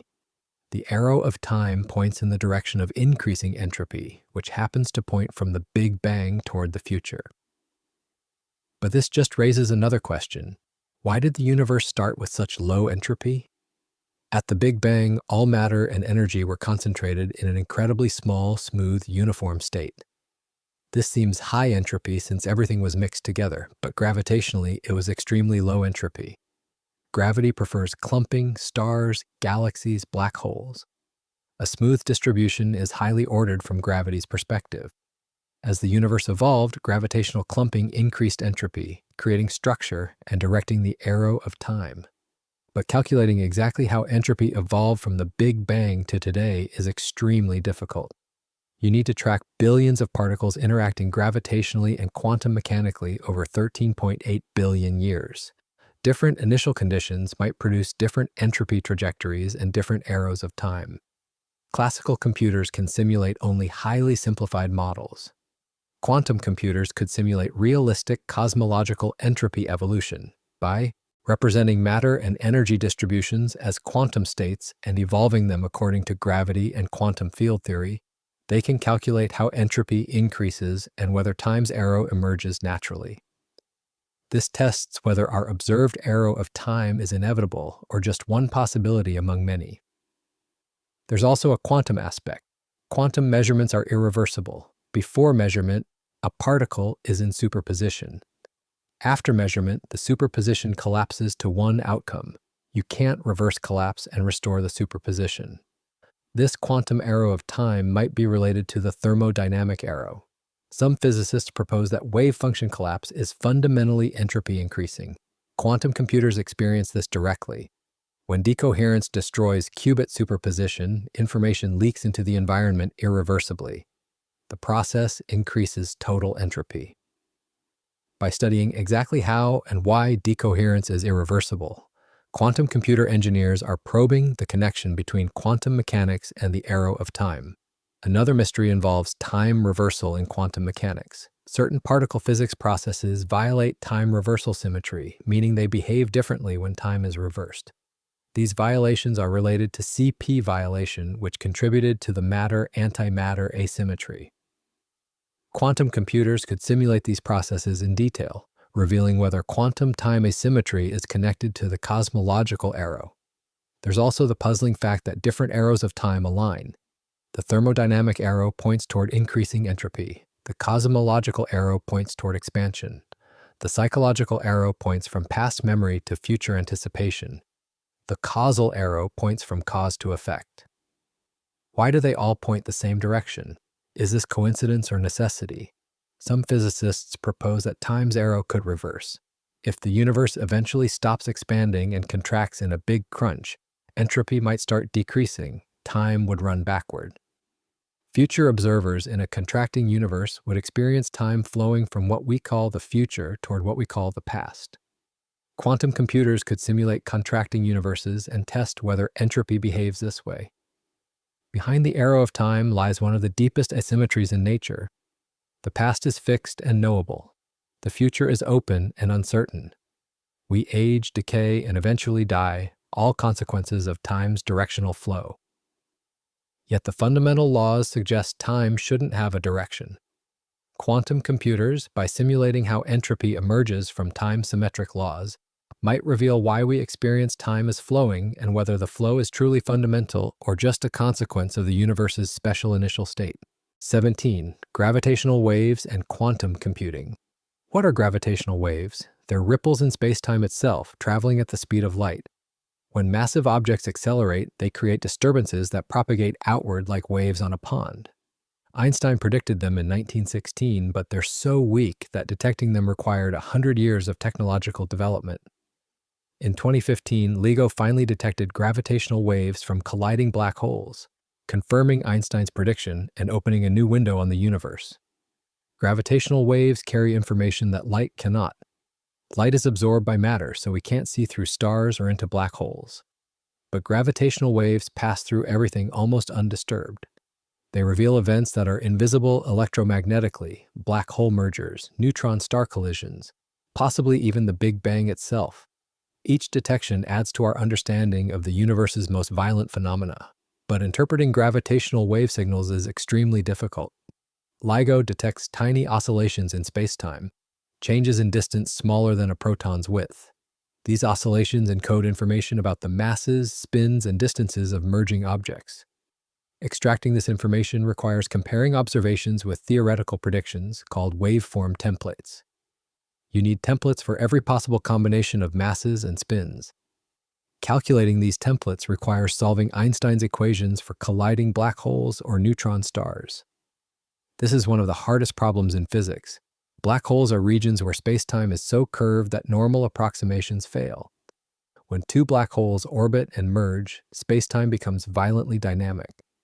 The equations are nonlinear, coupled, and require tracking billions of points in space over thousands of orbits.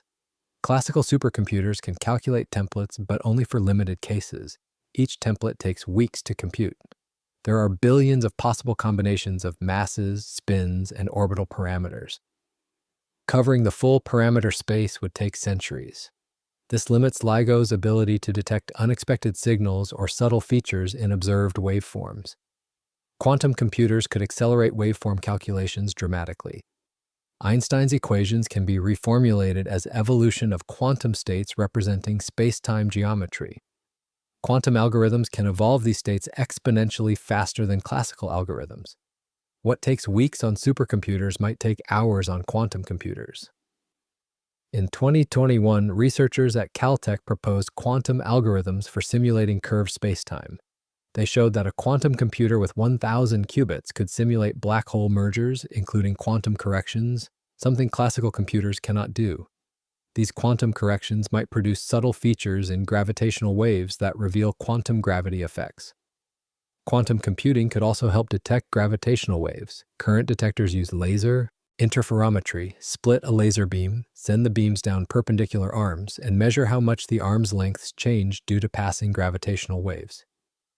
Quantum entanglement could enhance this. By entangling photons in the laser beams, measurements become more precise, allowing detection of weaker waves from more distant sources. This quantum enhancement is called squeezed light, and LIGO already uses it. But even more exotic quantum states could provide greater enhancement. Quantum computers can calculate optimal quantum states for gravitational wave detection and test whether they're practical to generate and use. There's also the question of gravitational wave backgrounds. Just as the universe is filled with a background of microwave radiation from the Big Bang, it might be filled with a background of gravitational waves from all cosmic events throughout history. This background would encode information about the universe's entire history, but it's too weak to detect with current technology. Quantum computers could predict what patterns to expect in the gravitational wave background from different cosmological models. They could calculate how inflation, phase transitions, cosmic strings, or primordial black holes would contribute.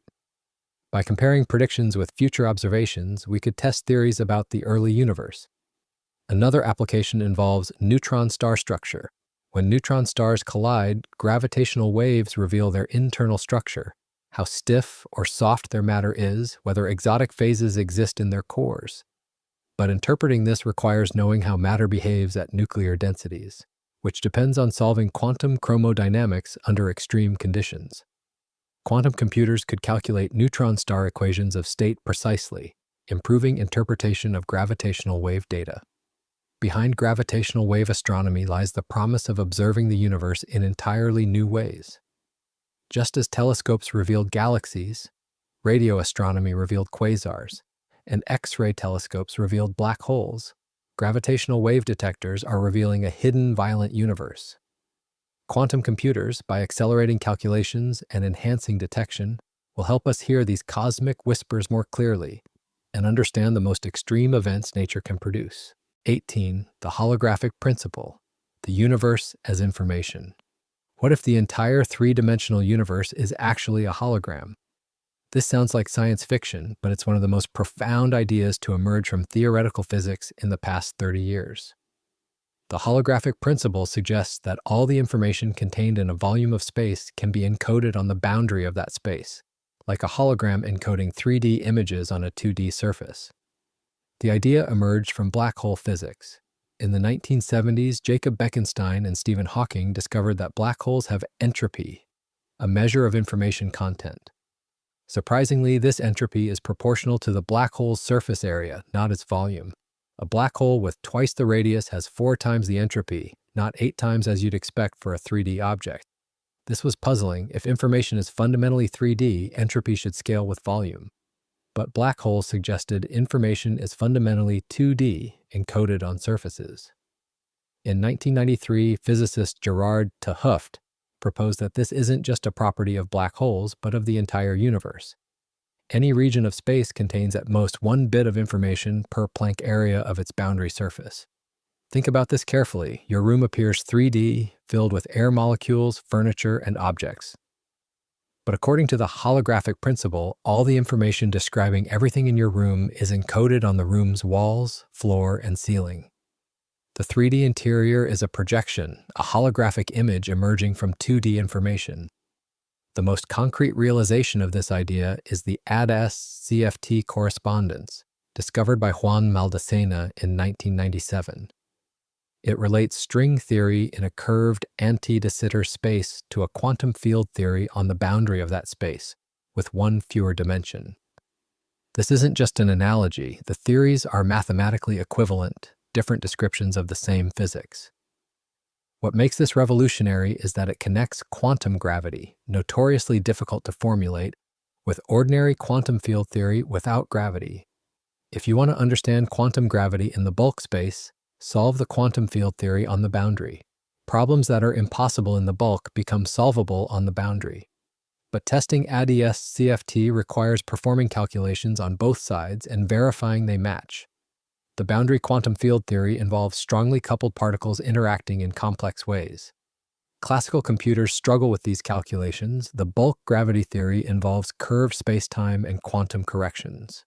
Also extremely difficult classically, quantum computers can simulate both sides. They can represent the quantum field theory on the boundary as a network of qubits evolving according to interaction rules.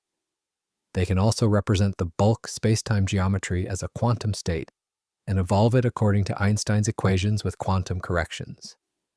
By comparing results, they can test whether the holographic correspondence is exact or approximate. In 2019, researchers at Google and Stanford used a quantum processor to simulate a simplified version of ADS-CFT with 7 qubits representing the boundary theory.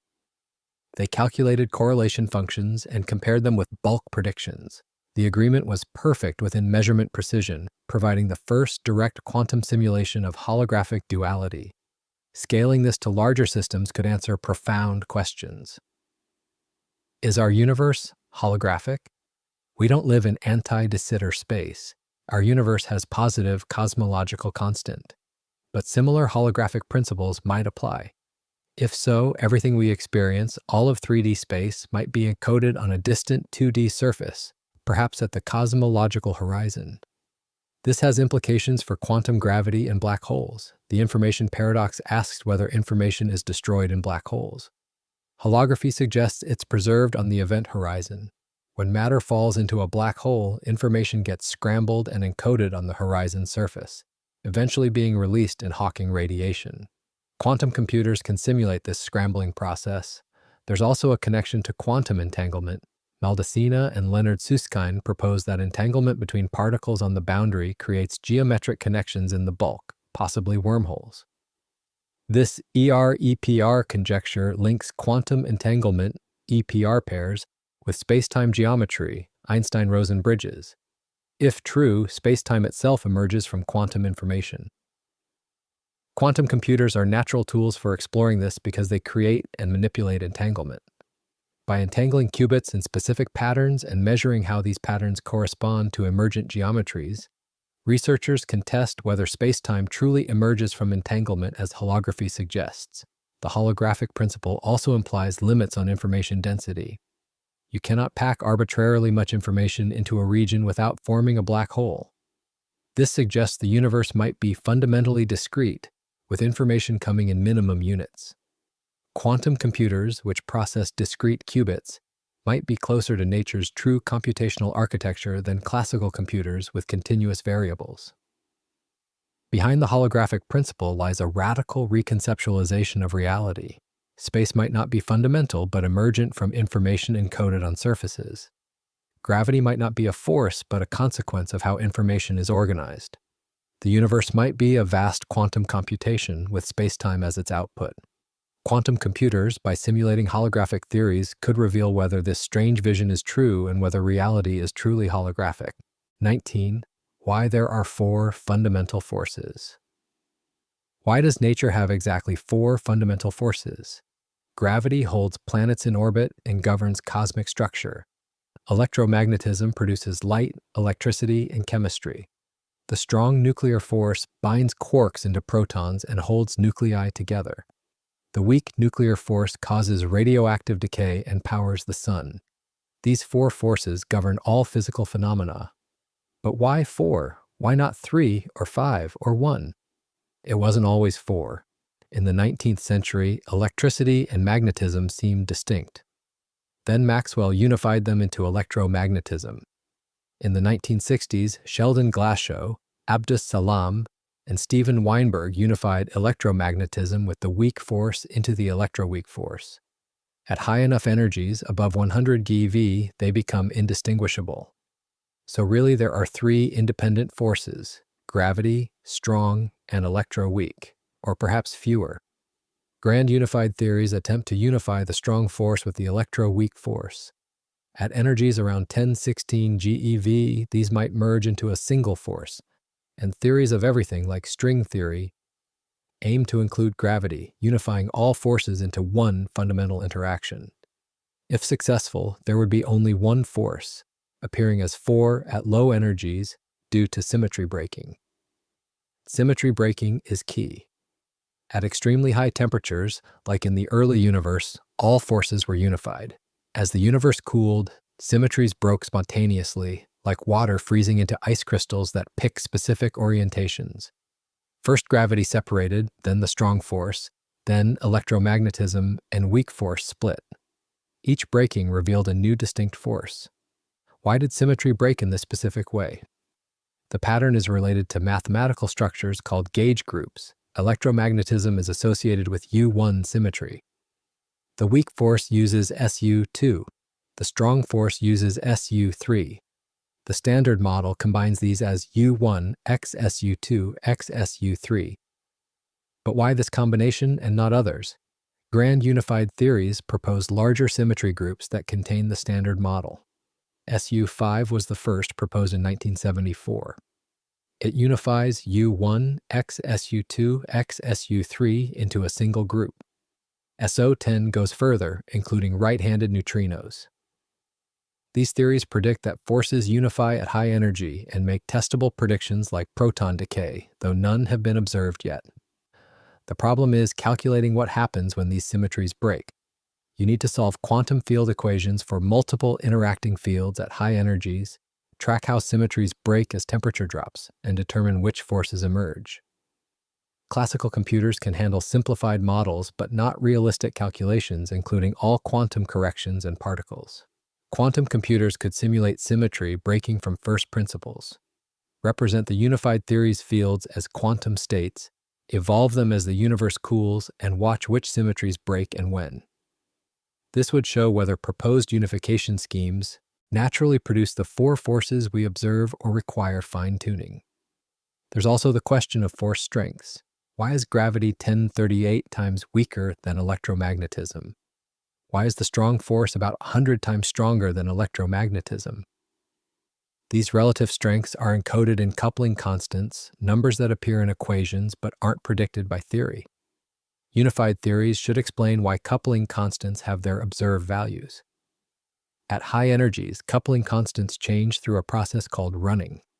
The electromagnetic coupling increases, the strong coupling decreases, and the weak coupling changes slightly. In some theories, they meet at a single point around 10^16 GeV, suggesting unification. Quantum computers could calculate precisely where and whether they meet, testing unification proposals. Another mystery is why these 4 forces have such different properties. Gravity and electromagnetism have infinite range. Strong and weak forces are short range. Gravity is always attractive. Electromagnetism can attract or repel. The strong force confines quarks. The weak force violates parity. These differences seem arbitrary but might follow from deeper principles. String theory offers an explanation. Different forces correspond to different vibration modes of strings. Gravitons are closed strings. Force particles for other forces are open strings. The force's properties emerge from how strings vibrate and interact. If correct, quantum computers could simulate string vibrations and verify that 4 distinct force types emerge naturally. There's also anthropic reasoning. Perhaps universes with different numbers of forces exist, but only those with exactly 4 support complexity and life. Fewer forces might not allow chemistry. More forces might make matter unstable. We observe 4 because only 4 force universes produce observers. Quantum computers could test this by simulating physics with different force structures. Behind the question of why 4 forces lies the dream of unification. Einstein spent his final decade seeking a unified field theory. Modern physicists continue this quest. If successful, we'd understand all forces as aspects of one fundamental interaction, split by cosmic history into the 4 we observe. Quantum computers might finally complete this unification by calculating whether proposed theories truly reproduce the forces that shape our universe. 20. How quantum computing can solve Einstein's equations. What are Einstein's equations? They're the core of general relativity, relating spacetime curvature to mass and energy. Written compactly as Gimen Aptimin G, Chashcha H Mofnu, Chash 8 Abapiatich Mofnu, in Haman. They encode how matter tells space how to curve, and how curved space tells matter how to move. Solving these equations reveals how gravity works, from falling apples to orbiting planets to black holes and the expanding universe. But Einstein's equations are notoriously difficult to solve. They're actually 10 coupled nonlinear partial differential equations, not just one. Nonlinear means solutions don't add simply. If you know how one mass curves space and another mass curves space, you can't just add them to find how both together curve space. You must solve the full coupled system. Only a handful of exact solutions exist. The Schwarzschild solution describes a non-rotating black hole. The Kerr solution adds rotation. The Friedmann equations describe expanding universes. These special cases have high symmetry that makes equations solvable. But realistic situations, like 2 black holes orbiting and merging, lack such symmetry. For decades, solving Einstein's equations for realistic scenarios was impossible. Then, in the 1990s, numerical relativity emerged. Researchers discretized spacetime into a grid and used supercomputers to evolve Einstein's equations step by step. By 2005, breakthroughs allowed stable simulations of black hole mergers. These calculations predicted gravitational waveforms that LIGO later detected. But numerical relativity is computationally expensive. Simulating a binary black hole merger requires tracking billions of grid points over thousands of orbital periods. Each simulation takes weeks on supercomputers and covers only one specific combination of masses and spins. Exploring parameter space requires thousands of simulations. Quantum computers offer a fundamentally different approach. Instead of discretizing spacetime classically, represent the spacetime metric as a quantum state. The metric describes distances and times at each point, so its quantum representation encodes superpositions of different geometries. Einstein's equations become evolution rules for this quantum state. This quantum representation is natural because spacetime at the Planck scale is expected to be quantum. The smooth geometry we observe is an approximation valid at large scales. At 10 raised to 35 meters, spacetime fluctuates quantum mechanically. Any complete solution to Einstein's equations should include these quantum fluctuations.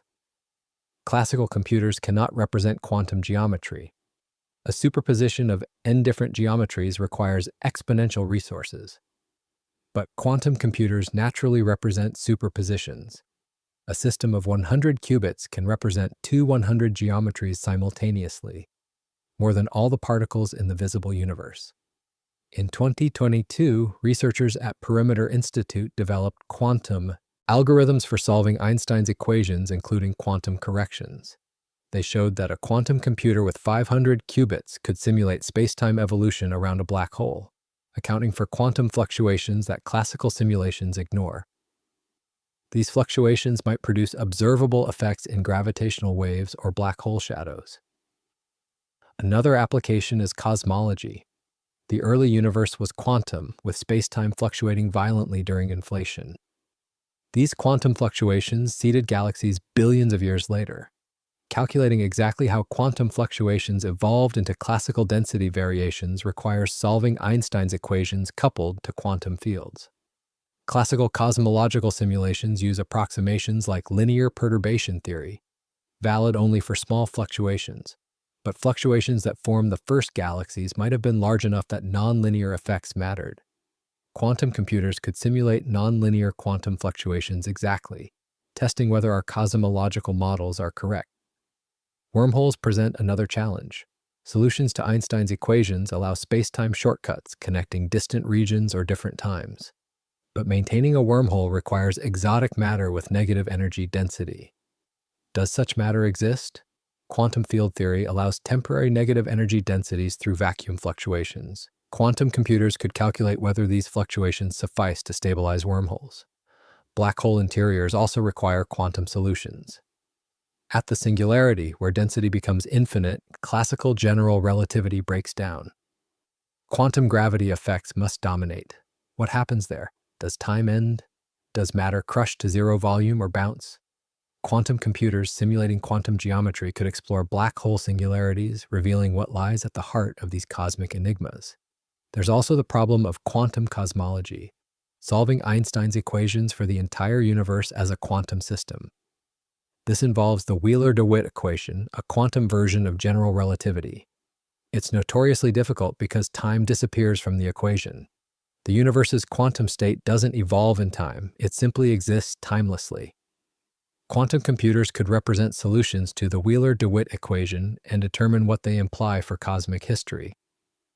Behind Einstein's equations is the geometric nature of gravity. Mass and energy curve spacetime, and curvature guides motion. It's a beautiful idea, confirmed by countless experiments. But it's classical, ignoring quantum effects. The equations should be quantum, including superpositions of geometries and entanglement across space. Quantum computers, by solving the quantum Einstein equations, might reveal the true nature of gravity and spacetime at the deepest level. 21. The hierarchy problem. Why gravity is so weak? Why is gravity so absurdly weak compared to other forces? Hold a paperclip with a small magnet. The magnet's electromagnetic force easily overcomes the gravitational pull of the entire Earth. One tiny magnet defeats a planet. Gravity from 1050 atoms in Earth loses to magnetism from 10^23 atoms in the magnet. The disparity is staggering. Quantitatively, gravity is about 10^36 times weaker than the weak nuclear force, and 10^38 times weaker than electromagnetism.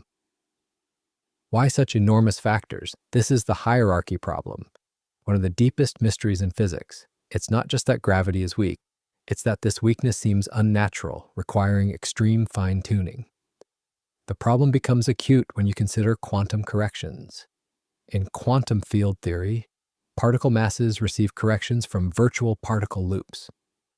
For the Higgs boson, which gives particles mass, quantum corrections should be enormous, around the Planck mass of 1019 GeV. But the Higgs mass is actually 125 GeV, about 10^17 times smaller. This requires a cancellation accurate to 17 decimal places. It's like having two numbers, each with 20 digits, subtract them, and get 0 except for the last 3 digits. Such cancellations happen in nature when there's a symmetry requiring it. But no known symmetry protects the Higgs mass. The hierarchy seems fine-tuned. The weakness of gravity is related. Gravity's strength is set by Newton's constant, which depends on the Planck mass. If the Planck mass is naturally 10^19 GeV, but the Higgs and other particle masses are around 100 GeV, we have a hierarchy of 10^17. Why this gap? Several theories attempt to explain it. Supersymmetry proposes that every particle has a superpartner with opposite statistics. Quantum corrections from particles and superpartners cancel exactly if supersymmetry is unbroken, or nearly exactly if it's broken at accessible energies. This protects the Higgs mass from enormous corrections, but despite decades of searching, no superpartners have been found. Extra dimensions offer another solution. If space has additional dimensions beyond the 3 we perceive, and these dimensions are large compared to the Planck length, gravity's apparent weakness is explained. Gravity spreads into extra dimensions and appears diluted in our 3D world. Electromagnetic and other forces might be confined to 3 dimensions so they don't dilute. In this scenario, the true Planck scale might be as low as a few TeV, accessible to particle colliders. Quantum computers could test this by simulating how extra dimensions affect particle physics. They could calculate signatures of extra dimensions, production of Kaluza-Klein particles, missing energy from gravitons escaping into extra dimensions, or modifications to gravitational force at short distances. The Randall-Sundrum model proposes that we live on a 3D brane in a higher dimensional space. Gravity propagates through the full space, but other forces are stuck on our brane. A specific warping of the extra dimension naturally generates the huge hierarchy between Planck and electroweak scales without fine-tuning. Quantum computers could simulate physics on such branes and test predictions. Another idea is that the Higgs mass is naturally small due to quantum dynamics. Technicolor theories replace the Higgs with composite particles bound by a new strong force. Composite Higgs models have the Higgs as a pseudo-Goldstone boson, naturally light due to symmetry. These theories involve strong dynamics difficult to calculate classically. Quantum computers excel at simulating strongly coupled theories. They could calculate whether Technicolor or composite Higgs models naturally produce the observed Higgs mass and other particle masses without fine-tuning. They could determine whether these models are consistent with all experimental data or ruled out. There's also the anthropic approach. Perhaps the hierarchy is random, varying across a multiverse. Only universes with roughly our hierarchy allow atoms, chemistry, and life. We observe a weak gravity because strong gravity universes collapse too quickly or don't form structures. Quantum computers could calculate what range of hierarchies permits complexity. The hierarchy problem might also hint at new physics at the TeV scale, just beyond current collider reach. Many theories predict new particles or forces around 110 TeV that stabilize the hierarchy. Future colliders will probe these energies, but quantum computers could predict what to expect by simulating candidate theories. Behind the hierarchy problem is a philosophical question. Is the universe natural or fine-tuned? Natural means parameters emerge from dynamics without special adjustments. Fine-tuned means parameters are chosen to precise values for reasons unknown. Most physicists prefer natural theories, but nature might not care about our preferences. Quantum computers, by testing whether proposed solutions to the hierarchy problem work, might reveal whether our universe is naturally weak gravity or fine-tuned. 22. Simulating black hole collisions in real time. What happens when black holes collide? For 1 billion years, 2 black holes might orbit each other, slowly spiraling inward as they radiate gravitational waves. Then, in the final seconds, they plunge together at half the speed of light. Spacetime warps violently. The event horizons merge into one. A new, larger black hole forms, ringing like a struck bell as it settles down. This merger releases more energy than all the stars in the visible universe combined, but in gravitational waves instead of light. LIGO has detected dozens of these events, confirming that black holes collide regularly across the cosmos.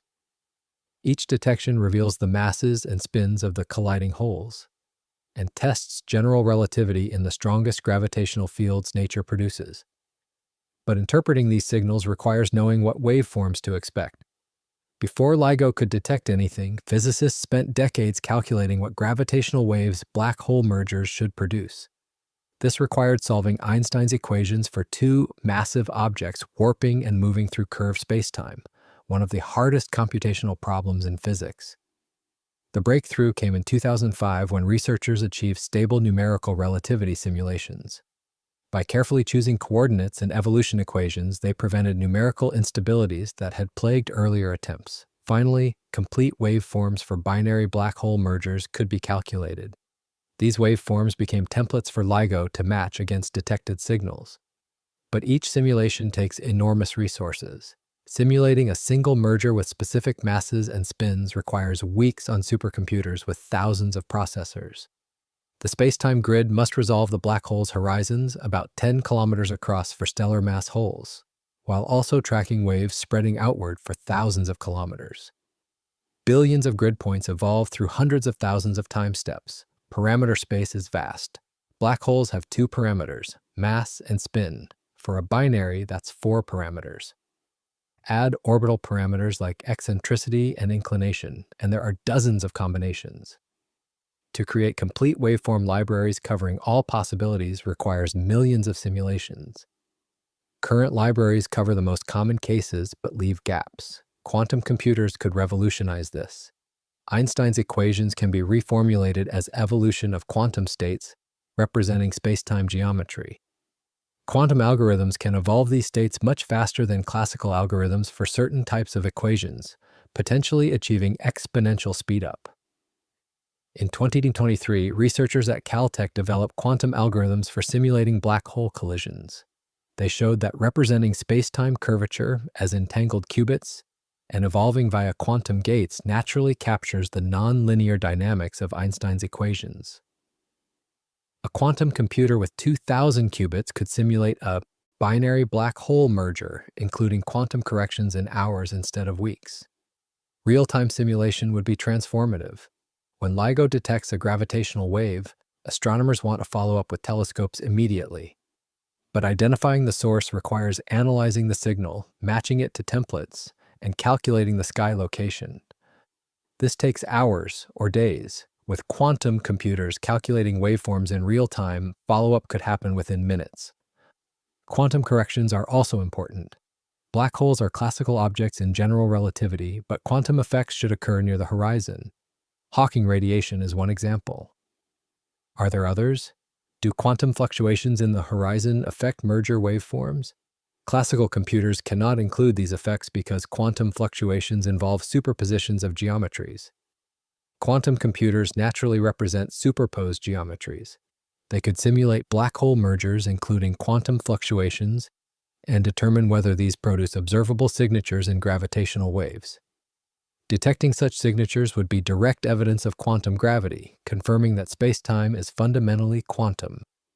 Another application is extreme mass ratio in spirals, where a small black hole orbits a supermassive one. These events will be detected by future space-based detectors like LISA. The small hole orbits thousands of times before merging, creating complex waveforms that encode the supermassive hole's spacetime structure in exquisite detail.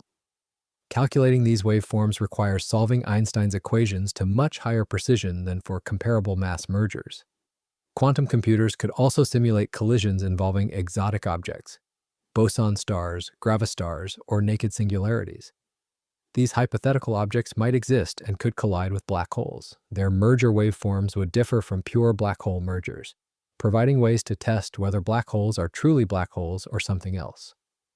Behind black hole collisions lies the most extreme physics in the universe. Nowhere else does gravity become so strong, space-time so curved, motion so relativistic. These collisions are nature's laboratory for testing general relativity at its limits. Quantum computers, by simulating collisions faster and more completely, will help us listen more carefully to these cosmic crashes and learn what they reveal about gravity, space-time, and reality. 23. CP violation and why there's more matter than antimatter. Why does anything exist? This sounds philosophical, but it's a concrete physics problem. In the Big Bang, matter and antimatter should have been created in equal amounts. Every quark should have had an antiquark twin. Every electron should have matched a positron. And when matter meets antimatter, they annihilate into pure energy. The universe should contain only photons, no matter at all. But we exist. Clearly, something created an imbalance. For every billion antimatter particles in the early universe, there were 1,000,001 matter particles. After annihilation, that one extra matter particle per billion remained. That tiny excess is everything, every atom in every star, planet, and living being. But why did it exist? The answer involves CP violation, breaking the symmetry between matter and antimatter. C stands for charge conjugation, swapping particles for antiparticles. P stands for parity, mirror reversing space. If CP were in exact symmetry, matter and antimatter would behave identically. But certain particle decays violate CP, treating matter and antimatter differently. CP violation was discovered in 1964 when kaons, particles made of strange quarks, decayed in ways that treated matter and antimatter unequally. Later, B mesons containing bottom quarks showed even stronger CP violation. The standard model includes CP violation through a complex phase in the quark mixing matrix called the CKM matrix. This phase causes quarks to mix with antiquarks slightly differently than antiquarks mix with quarks, but the CP violation in the standard model is too weak. Calculations show it can create a matter-antimatter asymmetry of only about 10^18, far smaller than the 10^9 observed. Something else must contribute. Either there are additional sources of CP violation beyond the standard model, or the standard model's CP violation was amplified by some process in the early universe. One possibility involves the electroweak phase transition. In the first picosecond after the Big Bang, the universe was too hot for the Higgs field to have a value. As it cooled, the Higgs field transitioned from 0 to 246 GeV, breaking electroweak symmetry. If this transition was first order, like water boiling, bubbles of broken symmetry nucleated and expanded. At the bubble walls, particles behave differently than in the surrounding plasma. CP violating interactions at these walls could create a matter excess inside bubbles. As bubbles merged, the matter excess became locked in. This scenario, called electroweak baryogenesis, can amplify standard model CP violation if conditions are right. But calculating whether this works requires simulating quantum field theory at high temperature in an expanding universe with bubble dynamics. Classical computers can handle simplified models but not full calculations including all particles, quantum corrections, and realistic expansion. Quantum computers could simulate electroweak baryogenesis completely, determining whether it produces enough asymmetry. Another mechanism is leptogenesis. If heavy right-handed neutrinos existed in the early universe, they could decay into leptons and antileptons unequally due to CP violation. This creates a lepton asymmetry. Later, Sphaleron processes convert lepton asymmetry into baryon asymmetry. The result is more matter than antimatter. Leptogenesis is attractive because it connects to neutrino masses and doesn't require new physics at accessible energies. But calculating how much asymmetry it produces requires knowing the masses and CP violating phases of right-handed neutrinos. These are free parameters. Quantum computers could scan parameter space, identifying which values produce the observed asymmetry and what other predictions they make. Grand unified theories offer another route. At unification, energies around 10^16 GeV, CP violating interactions between unified forces might create baryon asymmetry directly. Heavy particles like X bosons could decay unequally into matter and antimatter. This gut baryogenesis occurs so early that later processes don't wash it out. Testing gut baryogenesis requires calculating X boson decay rates, including quantum corrections in unified theories. The strong coupling at unification energies makes perturbation theory unreliable. Quantum computers could simulate these decays non-perturbatively, determining which gut models produce the right asymmetry. There's also the possibility that CP violation is stronger in the dark sector. If dark matter has its own forces and CP violation, it could generate asymmetry that somehow transfers to ordinary matter. Or perhaps both sectors generated separate asymmetries.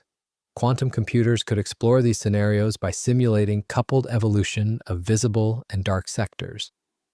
Experimentally, searches continue for new sources of CP violation. The LHC studies B meson decays with exquisite precision. The T2K and NOVA experiments measure CP violation in neutrino oscillations. Electric dipole moment. Experiments search for CP violation in electron and neutron properties. Each measurement constrains theories and guides quantum computer simulations. Behind the matter-antimatter asymmetry is a profound fact. The universe is not symmetric. If it were, we wouldn't exist. Somewhere in the first second after the Big Bang, processes violated CP symmetry just enough to leave a tiny matter excess. Quantum computers, by simulating these processes in the extreme conditions of the early universe, might reveal exactly how and why nature chose matter over antimatter, explaining our existence. 24. How quantum computing can find hidden extra dimensions. What if space has more than 3 dimensions? This isn't science fiction. String theory requires 10 or 11 dimensions for mathematical consistency. but we only perceive 3. Where are the others? The standard answer is compactification. Extra dimensions are curled up so small we cannot see them, like how a garden hose looks one-dimensional from far away but has a hidden circular dimension up close. If extra dimensions exist, they should affect physics in detectable ways. Particles propagating through higher dimensional space would have motion in the extra dimensions that appears as mass in our 3 dimensions. This creates towers of particles called Kaluza-Klein modes, each heavier than the last. The spacing between masses depends on the size of extra dimensions. The Large Hadron Collider searches for these Kaluza-Klein particles. If extra dimensions are large enough, around 10 to the 19 meters, particles might be produced in collisions. None have been found yet, setting limits on how large extra dimensions can be. But smaller dimensions remain possible, just harder to test. Gravity provides another signature. If extra dimensions exist, gravity spreads through all of them while other forces remain confined to our 3 dimensions. This dilutes gravity's strength in our world, potentially explaining why gravity is so weak compared to other forces. At distances smaller than the extra dimension's size, gravity should become much stronger than expected. Precision measurements of gravity at sub-millimeter scales search for this effect. Experiments using torsion balances and atom interferometry have probed down to about 10 micrometers without finding deviations from Newton's law. But quantum effects make smaller-scale tests difficult. Quantum computers could help by calculating exactly what signatures to expect. Different compactification geometries produce different physics. Extra dimensions could be circles, spheres, tori, or exotic shapes like Calabi-Yau manifolds. Each shape has different symmetries and produces different patterns of Kaluza-Klein masses and particle interactions. Mapping which geometries are consistent with observations requires enormous calculations. Quantum computers could explore this landscape systematically, represent the extra-dimensional geometry as quantum states, and calculate the resulting 4D physics. For each geometry, determine particle masses, coupling strengths, and decay rates. Compare with experimental data to identify viable candidates or rule out entire classes of compactifications. Cosmology also constrains extra dimensions. In the early universe, at extremely high temperatures, extra dimensions might have been large before compactifying. This would affect how the universe expanded, how particles thermalized, and what relic abundances remain today. Quantum computers could simulate cosmological evolution in higher dimensional spaces, testing whether compactification scenarios are consistent with the cosmic microwave background and other observations. Another approach involves probing vacuum structure. The vacuum in higher dimensional theories has complex properties. Quantum fluctuations in extra dimensions create effective potentials that determine compactification, size, and shape. Calculating these potentials requires summing over all possible field configurations in the extra dimensions, a task exponentially hard for classical computers. Quantum computers can represent field configurations in extra dimensions as superposed quantum states. By evolving these states according to the field equations, they can calculate vacuum energies and determine which compactifications are stable. This could reveal whether extra dimensions naturally settle at sizes too small to detect or whether other sizes are possible. Black holes provide another test. Small black holes, if produced in colliders or cosmic ray collisions, would radiate differently depending on spacetime dimensionality. In higher dimensions, Hawking radiation is faster and produces different particle spectra. Quantum computers could calculate precise predictions for black hole production and decay in various dimensional scenarios. Gravitational waves might also carry information about extra dimensions. Gravity propagating through extra dimensions would modify gravitational waveforms from black hole mergers in subtle ways. The merger dynamics and ring-down frequencies would differ slightly from 4D predictions. Quantum simulations of higher dimensional black hole collisions could predict these modifications, allowing LIGO and future detectors to test for extra dimensions. Behind the search for extra dimensions is a simple question: is the space we inhabit all there is? For centuries, 3 dimensions seemed obviously complete. But mathematics and theoretical physics suggest more might exist, hidden from direct perception but influencing reality in subtle ways. Quantum computers offer tools to calculate what those influences should be, bringing hidden dimensions within reach of experimental tests. 25. The quantum vacuum. Why nothing is full of energy. What is empty space? Common sense says it's nothing, a void containing no particles or energy. But quantum mechanics says otherwise. The vacuum is seething with activity, filled with quantum fluctuations that create and destroy virtual particles constantly. Empty space isn't empty at all. It's a roiling quantum foam that fundamentally shapes reality. This seems bizarre, but it's measurable. The Casimir effect demonstrates vacuum energy directly. Place two metal plates close together in a vacuum. Quantum fluctuations of the electromagnetic field exist between the plates and outside them. But the plates restrict which wavelengths fit between them, while all wavelengths exist outside. This creates an imbalance. More vacuum energy pushes from outside than inside. The plates are pushed together by nothing but vacuum fluctuations. This force has been measured to extraordinary precision, confirming that vacuum fluctuations are real and carry energy. Similar effects occur in atomic energy levels.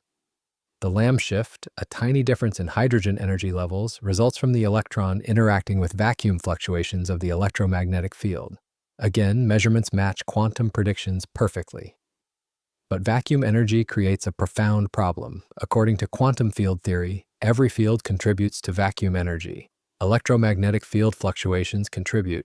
Electron field fluctuations contribute. Quark fields, gluon fields, Higgs field all contribute. Sum them all up to the highest energies where quantum field theory is valid, around the Planck scale, and you get an enormous number, about 10^94 grams per cubic centimeter. This vacuum energy should act as a cosmological constant, causing space to expand. But observations show the actual cosmological constant is about 10^26 grams per cubic centimeter. Theory predicts 10^120 times too much. This is the cosmological constant problem, the biggest quantitative failure in physics history. Why is this hard to fix? Because we can't just set vacuum energy to zero. Measured effects like the Casimir effect prove it exists.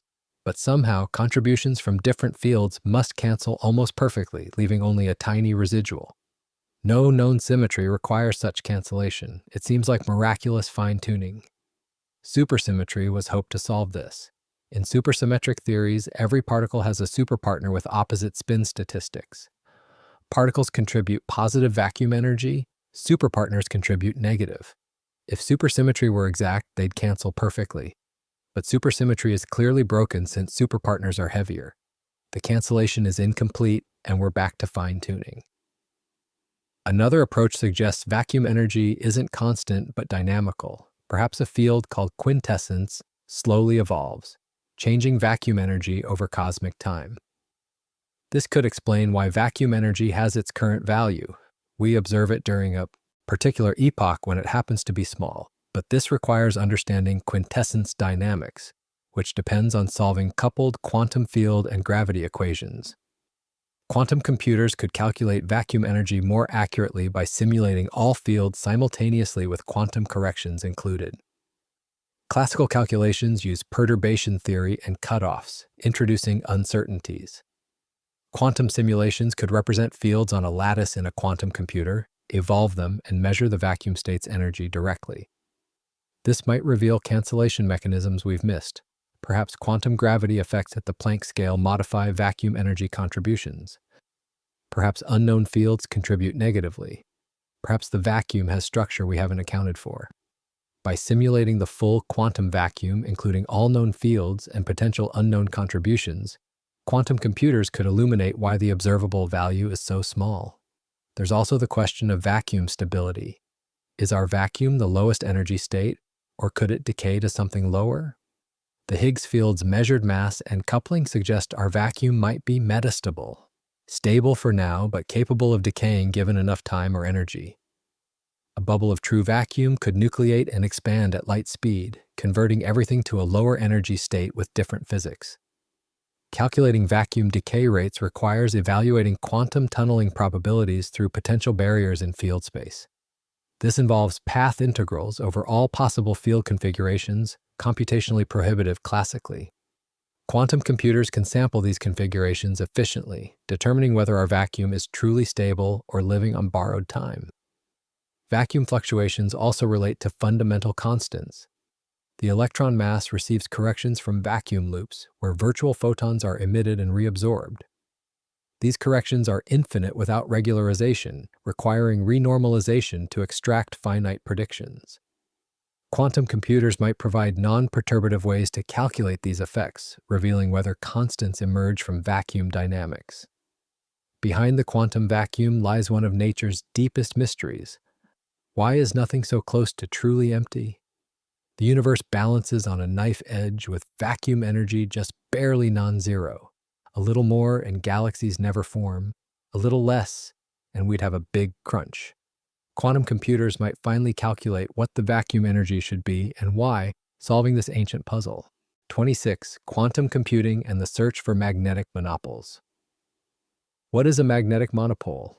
It's a particle carrying a single magnetic charge, either north or south alone. Ordinary magnets always have both poles. Cut a bar magnet in half and you get two smaller magnets, each with north and south. You never isolate a single pole.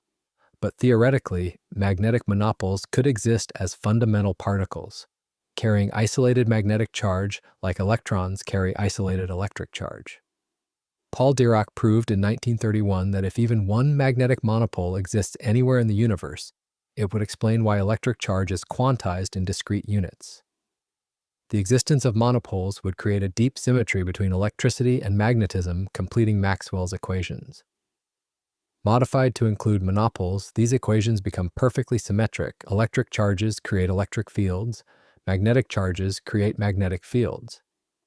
Grand unified theories predict that magnetic monopoles should exist. When the unified force splits into electromagnetic, weak, and strong forces in the early universe, topological defects can form.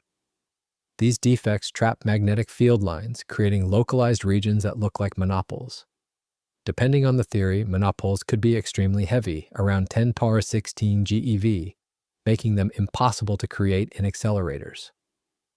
If monopoles formed in the early universe, where are they now? Inflation provides an answer. During exponential expansion, monopole density was diluted to nearly zero. Perhaps only one monopole remains in the entire observable universe, making detection unlikely. But if inflation occurred after monopole formation, or if monopoles are lighter than expected, they might be detectable. Experimental searches have looked for monopoles in cosmic rays, accelerator collisions, and ancient rocks. A magnetic monopole passing through matter would leave a distinctive signature. It would ionize atoms along its path with characteristic energy loss. No confirmed detection has ever been made, setting limits on monopole abundance and properties. Quantum computers could help this search by calculating monopole properties more precisely. What masses are possible? What production rates in the early universe? How do they interact with matter?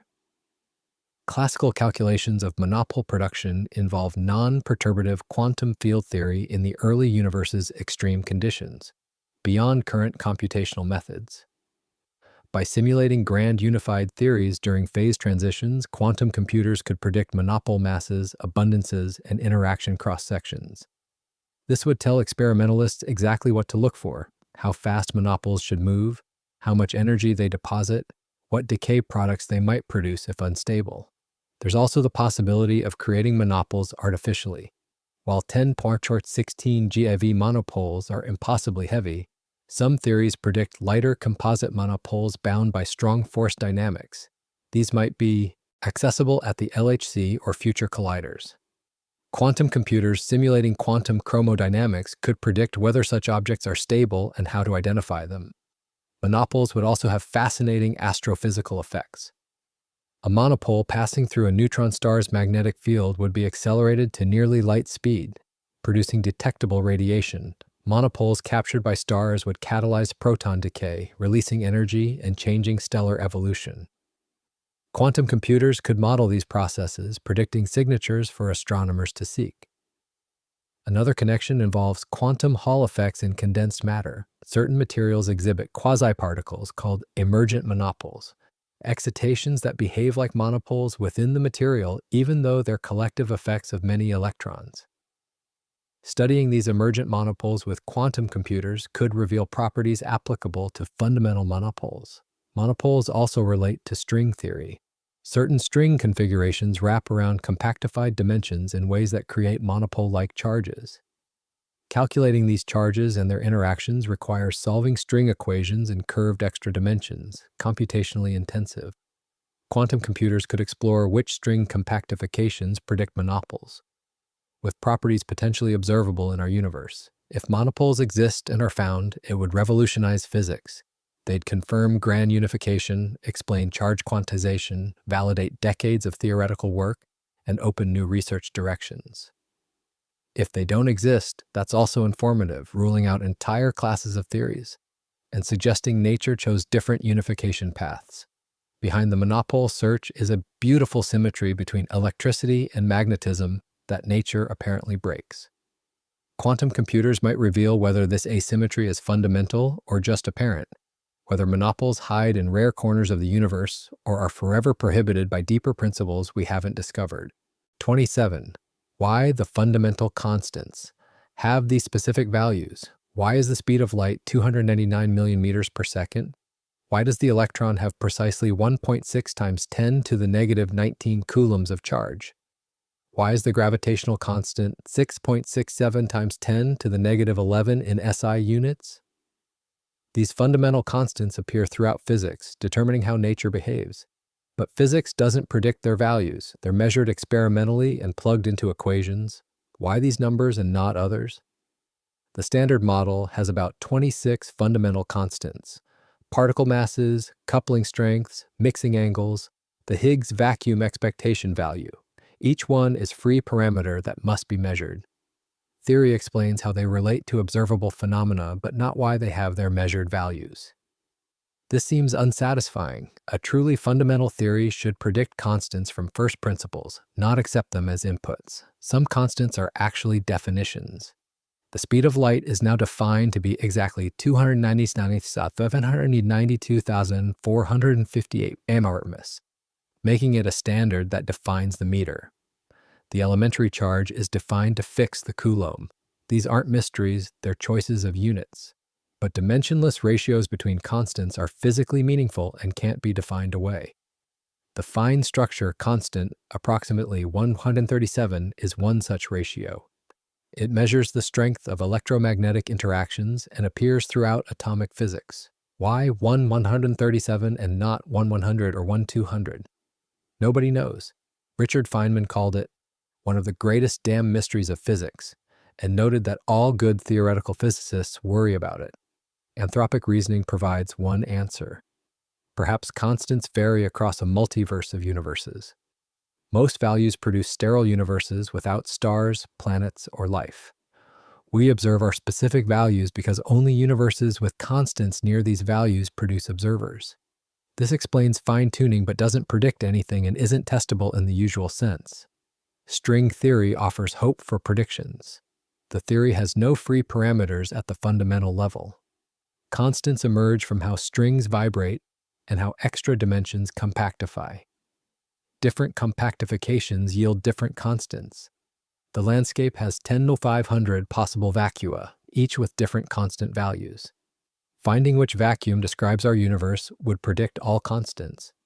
But exploring this landscape is computationally impossible classically. Each vacuum requires calculating how fields stabilize, what particle spectrum emerges, and what low-energy constants result. Quantum computers could systematically explore regions of the landscape, identifying vacua with constants matching observations, and testing whether they make additional predictions. Another approach involves grand unification. In unified theories, apparently separate constants are aspects of one underlying constant. The electromagnetic, weak, and strong coupling constants run with energy and might meet at a single value around 10^16 GeV. If they unify perfectly, it suggests these three values aren't independent, but determined by one unification scale and symmetry-breaking pattern. Quantum computers could calculate precisely how couplings run, including all quantum corrections, and determine whether they truly unify. They could test different unification groups and symmetry-breaking patterns, finding which most naturally produce observed low-energy constants. There's also the possibility that constants evolve. Some theories suggest the fine structure constant or gravitational constant change slowly over cosmic time. Observations of distant quasars and the cosmic microwave background search for such variations. If constants do change, understanding their dynamics might reveal underlying principles determining their current values. Particle masses present a particular puzzle. The electron is 0.511 MeV, the up quark about 2 MeV, the charm quark 1002-270 MeV, the top quark 173,000 MeV. Why this pattern? Masses come from Yukawa couplings to the Higgs field, but Yukawa couplings are free parameters. String theory or other fundamental theories might predict them, but extracting predictions requires difficult calculations. Quantum computers could simulate how particles acquire mass in candidate fundamental theories.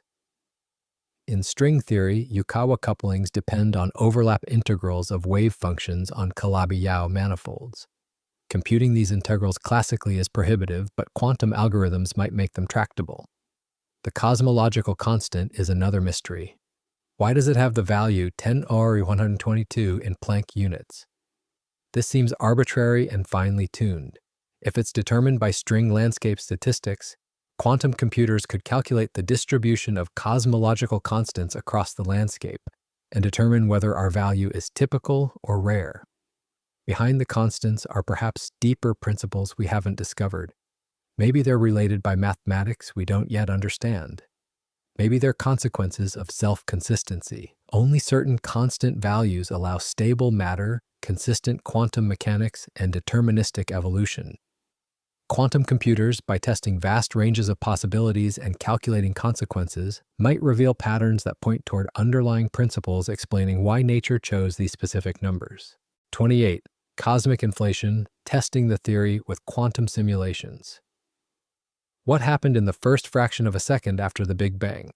The universe was unimaginably small, hot, and dense. Then, according to inflation theory, it underwent exponential expansion. In less than 10^32 seconds, space grew by a factor of at least 10 to the 26, possibly much more. A region smaller than an atom expanded to the size of a grapefruit or larger. This brief but dramatic growth explains many observed features of the universe. Inflation explains why the universe is so uniform. The cosmic microwave background has nearly the same temperature in all directions, differing by only 1 part in 100,000. Without inflation, opposite sides of the sky were never in contact and couldn't have equilibrated. Inflation solves this by stretching a tiny, causally connected region to encompass the entire observable universe. Inflation also explains why space is flat.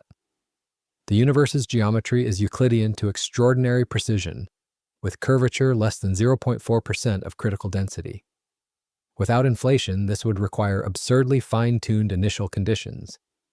Inflation stretches any initial curvature to imperceptible levels, like inflating a balloon until its surface looks flat. Most importantly, inflation explains the origin of structure. Galaxies, clusters, and cosmic voids all trace back to tiny quantum fluctuations during inflation. The inflaton field, which drove expansion, fluctuated quantum mechanically. These fluctuations were stretched to cosmic scales, becoming density variations that later collapsed under gravity to form structures. The pattern of fluctuations predicted by inflation matches observations of the cosmic microwave background precisely. But inflation isn't a single theory, it's a paradigm with hundreds of specific models. They differ in what field drives inflation, what potential energy curve it follows, how inflation ends, and what happens afterward. Different models make slightly different predictions for the pattern of density fluctuations, primordial gravitational waves, and other observables. Testing these models requires calculating exactly what each predicts. This means solving quantum field equations for the inflaton in an exponentially expanding spacetime. The inflaton is in quantum superposition, fluctuating in all possible ways. These fluctuations interact with the expanding geometry, creating correlations across space. You must track how quantum fluctuations evolve into classical density perturbations. Classical computers struggle with this. The inflaton's quantum state involves superpositions over all field configurations. The number of configurations grows exponentially with the region's size. Approximations like slow-roll inflation work in simple cases, but testing more complex models requires full quantum simulations. Quantum computers can represent the inflaton field's quantum state naturally. Each configuration corresponds to a component of the quantum state, and quantum evolution propagates superpositions correctly. Algorithms based on quantum field theory can simulate inflation from quantum initial state through expansion to classical perturbations. In 2021, researchers at MIT developed quantum algorithms for simulating scalar field inflation. They showed that representing the inflaton on a lattice of qubits and evolving via quantum gates accurately reproduces known results for simple potentials while enabling exploration of complex potentials impossible to analyze classically. This allows testing exotic inflation scenarios. What if multiple fields drove inflation? What if the potential had features causing temporary slow periods? What if quantum corrections modified the potential significantly? Each scenario predicts different patterns in the cosmic microwave background and primordial gravitational waves. Quantum simulations can calculate these predictions for comparison with observations from Planck, BICEP, and future missions.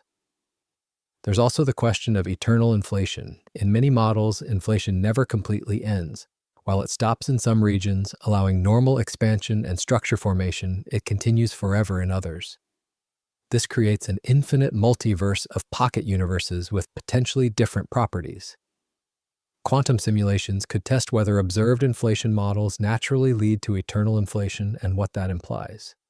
Reheating when inflation ends is another challenge. The inflaton field oscillates and decays into standard model particles, reheating the universe. How efficient is this? What particles are produced? Does it create baryon asymmetry or dark matter? These questions require simulating inflaton decay, including quantum field theory of particle production. Primordial gravitational waves are a key test. Inflation produces gravitational waves from quantum fluctuations of spacetime itself. Their amplitude depends on the inflation energy scale. Detecting them would confirm inflation and measure how energetic it was. Quantum computers can calculate precise waveform predictions for different models, helping interpret future detections. Behind inflation lies the explanation for why the universe looks the way it does. Why is it flat, uniform, and filled with structure? Random initial conditions can't explain it. Inflation provides a mechanism, exponential expansion driven by quantum fields in the first moment of cosmic history. Quantum computers can test whether this mechanism truly works, calculating whether quantum fluctuations during inflation naturally produce the universe we observe. 29. How quantum computing can decipher signals from alien civilizations. What would an alien message look like? We've been searching for extraterrestrial intelligence for over 60 years, scanning radio frequencies for artificial signals. CE detects millions of signals daily, but almost all are terrestrial interference, satellites, radar, cell phones. Finding genuine alien transmissions in this noise is like finding a specific grain of sand on a beach. Even if we detect an alien signal, understanding it presents another challenge. An advanced civilization might use encoding we can't recognize. Their mathematics might be expressed differently. Their physics might emphasize concepts foreign to us. The signal might be compressed, encrypted, or optimized in ways that make it look like random noise to us. This is where quantum computers could help. Pattern recognition in vast datasets is exactly what quantum algorithms excel at. The Grover algorithm can search unsorted databases quadratically faster than classical computers. Applied to SETI data, quantum computers could identify subtle patterns that classical analysis misses. Periodic structures, mathematical constants embedded in frequency ratios, or correlations between different parts of a signal. Alien civilizations might also use quantum communication. Quantum entanglement allows secure communication that's fundamentally impossible to intercept without detection. An advanced civilization might send entangled photons across interstellar distances, encoding information in quantum states rather than classical bits. Classical radio telescopes wouldn't detect this. Quantum receivers would be necessary. Quantum computers could also help decode alien languages. Decipherment of unknown writing systems relies on finding patterns, repeated symbols, grammatical structures, relationships between words. Quantum algorithms can explore exponentially large hypothesis spaces, testing billions of possible grammars and symbol meanings simultaneously to find combinations that make sense. Even more speculatively, alien physics might be encoded in signals. An advanced civilization might not send simple messages like hello, but instead transmit fundamental constants, solutions to difficult physics problems, or descriptions of new physics. Decoding this requires testing whether patterns in the signal match mathematical structures: group theory, topology, number theory. Quantum computers are natural tools for this because physics at advanced levels is inherently quantum. An alien civilization billions of years old might have solved quantum gravity, unified forces, or discovered physics beyond our standard model. Their signals might encode quantum information that only quantum computers can process. SETI also searches for technosignatures, indirect evidence of technology like Dyson spheres, waste heat from advanced engineering, or chemical pollution in exoplanet atmospheres. Identifying these requires modeling what advanced civilizations might build and what signatures they'd produce. Quantum computers could simulate exotic megastructures and calculate what astronomical observations should show. There's also the question of what we should send. If we transmit messages outward, what should they contain? Mathematical proofs, physical constants, cultural information. Quantum computers could optimize messages for information density and universality, ensuring any receiving civilization could decode them regardless of their biology or mathematics. Another application involves searching parameter space. SETI traditionally focuses on narrow frequency ranges near 1.4 GHz, the hydrogen line. But aliens might transmit at other frequencies with different bandwidths, modulations, or timescales. Quantum computers could analyze data across all parameters simultaneously, finding optimal search strategies and detecting signals we're not specifically looking for. Behind the search for alien intelligence is one of humanity's deepest questions. Are we alone? The universe contains 10 partner 24 stars. If even a tiny fraction have planets with life, and a fraction of those develop intelligence, countless civilizations should exist. Where are they? Quantum computers might help us find out by revealing patterns in cosmic noise that mark the presence of other minds contemplating the same vast universe. 30. The three-body problem at cosmic scales. What happens when three massive objects orbit each other? Newton solved the two-body problem in the 17th century. Two objects orbiting under gravity follow precise elliptical paths, predictable forever. But add a third object and everything changes. The three-body problem has no general analytical solution. Orbits become chaotic, unpredictable, sometimes unstable. Small changes in initial conditions produce wildly different outcomes. This isn't just academic. Triple star systems exist throughout the galaxy. Binary black holes in galactic centers can be perturbed by passing stars. Planet formation involves many bodies interacting gravitationally. Globular clusters contain hundreds of thousands of stars in mutual gravitational dance. Understanding these systems requires solving the n-body problem, where n can be enormous. For three bodies, numerical simulation works. Computers can calculate positions and velocities at each time step, tracking how the system evolves. But this is computationally expensive, especially for long time scales. A triple star system might remain stable for billions of years before one star is ejected. Simulating that requires billions of time steps. For thousands or millions of bodies, like galactic clusters, the problem becomes harder. Direct n-body simulation scales as n2 because every body interacts with every other. For 1 million bodies, that's 1 trillion interactions per time step.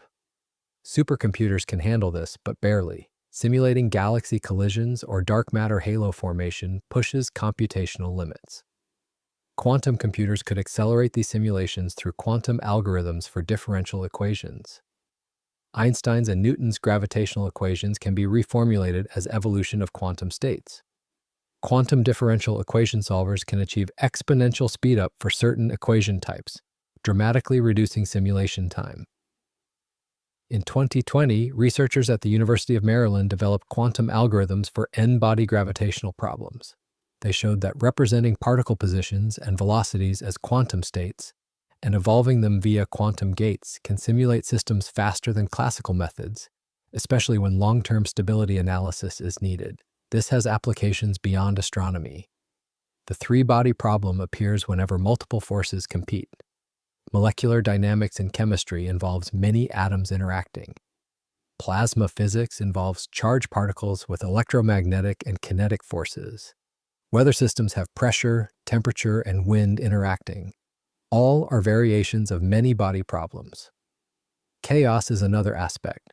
Three-body systems are chaotic. Tiny uncertainties in initial conditions grow exponentially, making long-term prediction impossible.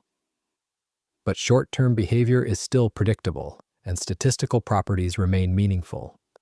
Quantum computers could explore ensembles of initial conditions simultaneously, calculating probability distributions for outcomes rather than single trajectories. This applies to planetary system stability. The solar system is stable over billions of years, but only barely. Mercury's orbit is chaotic with a Lyapunov time of about 5 million years, meaning tiny perturbations double every 5 million years. Over 5 billion years, there's a small probability Mercury collides with Venus or is ejected. Quantum computers could calculate these probabilities more accurately. Galactic dynamics also involves many-body chaos. Stars orbit the galactic center under combined gravity of billions of other stars. Individual orbits are chaotic, but the galaxy as a whole remains stable. Understanding this requires statistical mechanics of gravitational systems, computationally intensive. Quantum simulations could reveal how order emerges from chaos in gravitational systems. Black hole dynamics in galactic centers presents another application. Many galaxies have supermassive black hole binaries formed when galaxies merge. These binaries orbit each other, gradually spiraling inward by emitting gravitational waves. But a third black hole or dense star cluster can dramatically alter the evolution, causing mergers or ejections. Quantum computers could simulate these scenarios, including general relativistic effects. When black holes are close, spacetime curvature matters. Newtonian gravity isn't sufficient. Simulating relativistic three-body problem requires solving Einstein's equations for three massive objects, far more complex than Newtonian case. Behind the three-body problem lies a profound truth about nature. Simplicity doesn't scale. Two bodies are simple and predictable. Add one more and chaos emerges. Most of the universe involves many bodies, meaning chaos and unpredictability are fundamental. Quantum computers won't eliminate chaos, but they can explore it more thoroughly, revealing statistical patterns that govern cosmic architecture from planetary systems to galaxy clusters. 31. Why matter organizes. Entropy and quantum information. Why does matter organize into complex structures? The second law of thermodynamics says entropy always increases, meaning disorder grows. Yet everywhere we look, we see order, crystals forming, stars igniting, life evolving. How does complexity emerge from laws that favor randomness? This apparent paradox is resolved by understanding entropy correctly, and quantum computers might reveal deeper connections. Entropy measures not disorder, but missing information. A highly ordered system has low entropy because its state is predictable. Knowing a few parameters tells you everything. A disordered system has high entropy because its state is unpredictable. You need vast information to describe it.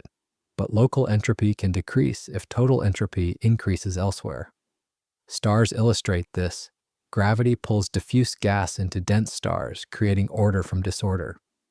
But this releases energy that radiates away as heat and light, increasing entropy in the surrounding space.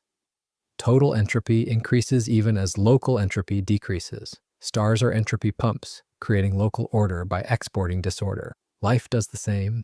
Organisms are highly ordered, low-entropy systems. They maintain order by consuming energy and exporting entropy, eating food, generating heat, producing waste. Life doesn't violate the second law. It exploits energy flows to build and maintain complex structures while increasing total entropy.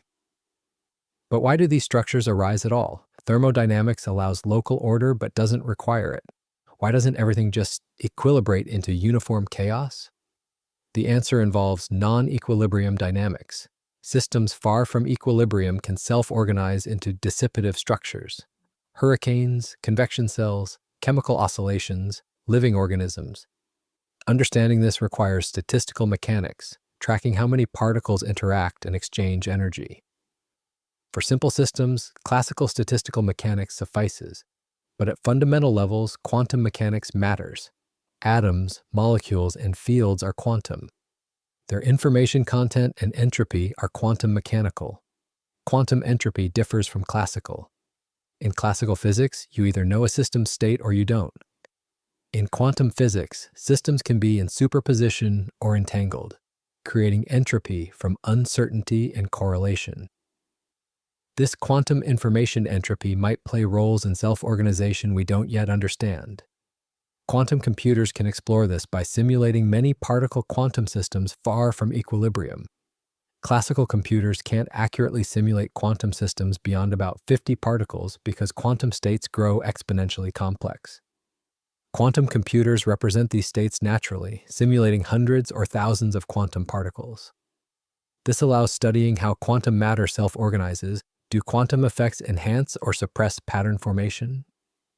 Does entanglement facilitate energy transport that enables structure? Can quantum coherence persist in complex systems long enough to affect macroscopic organization?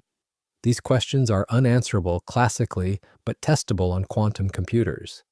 One application involves understanding biological systems. Life operates at the boundary between quantum and classical.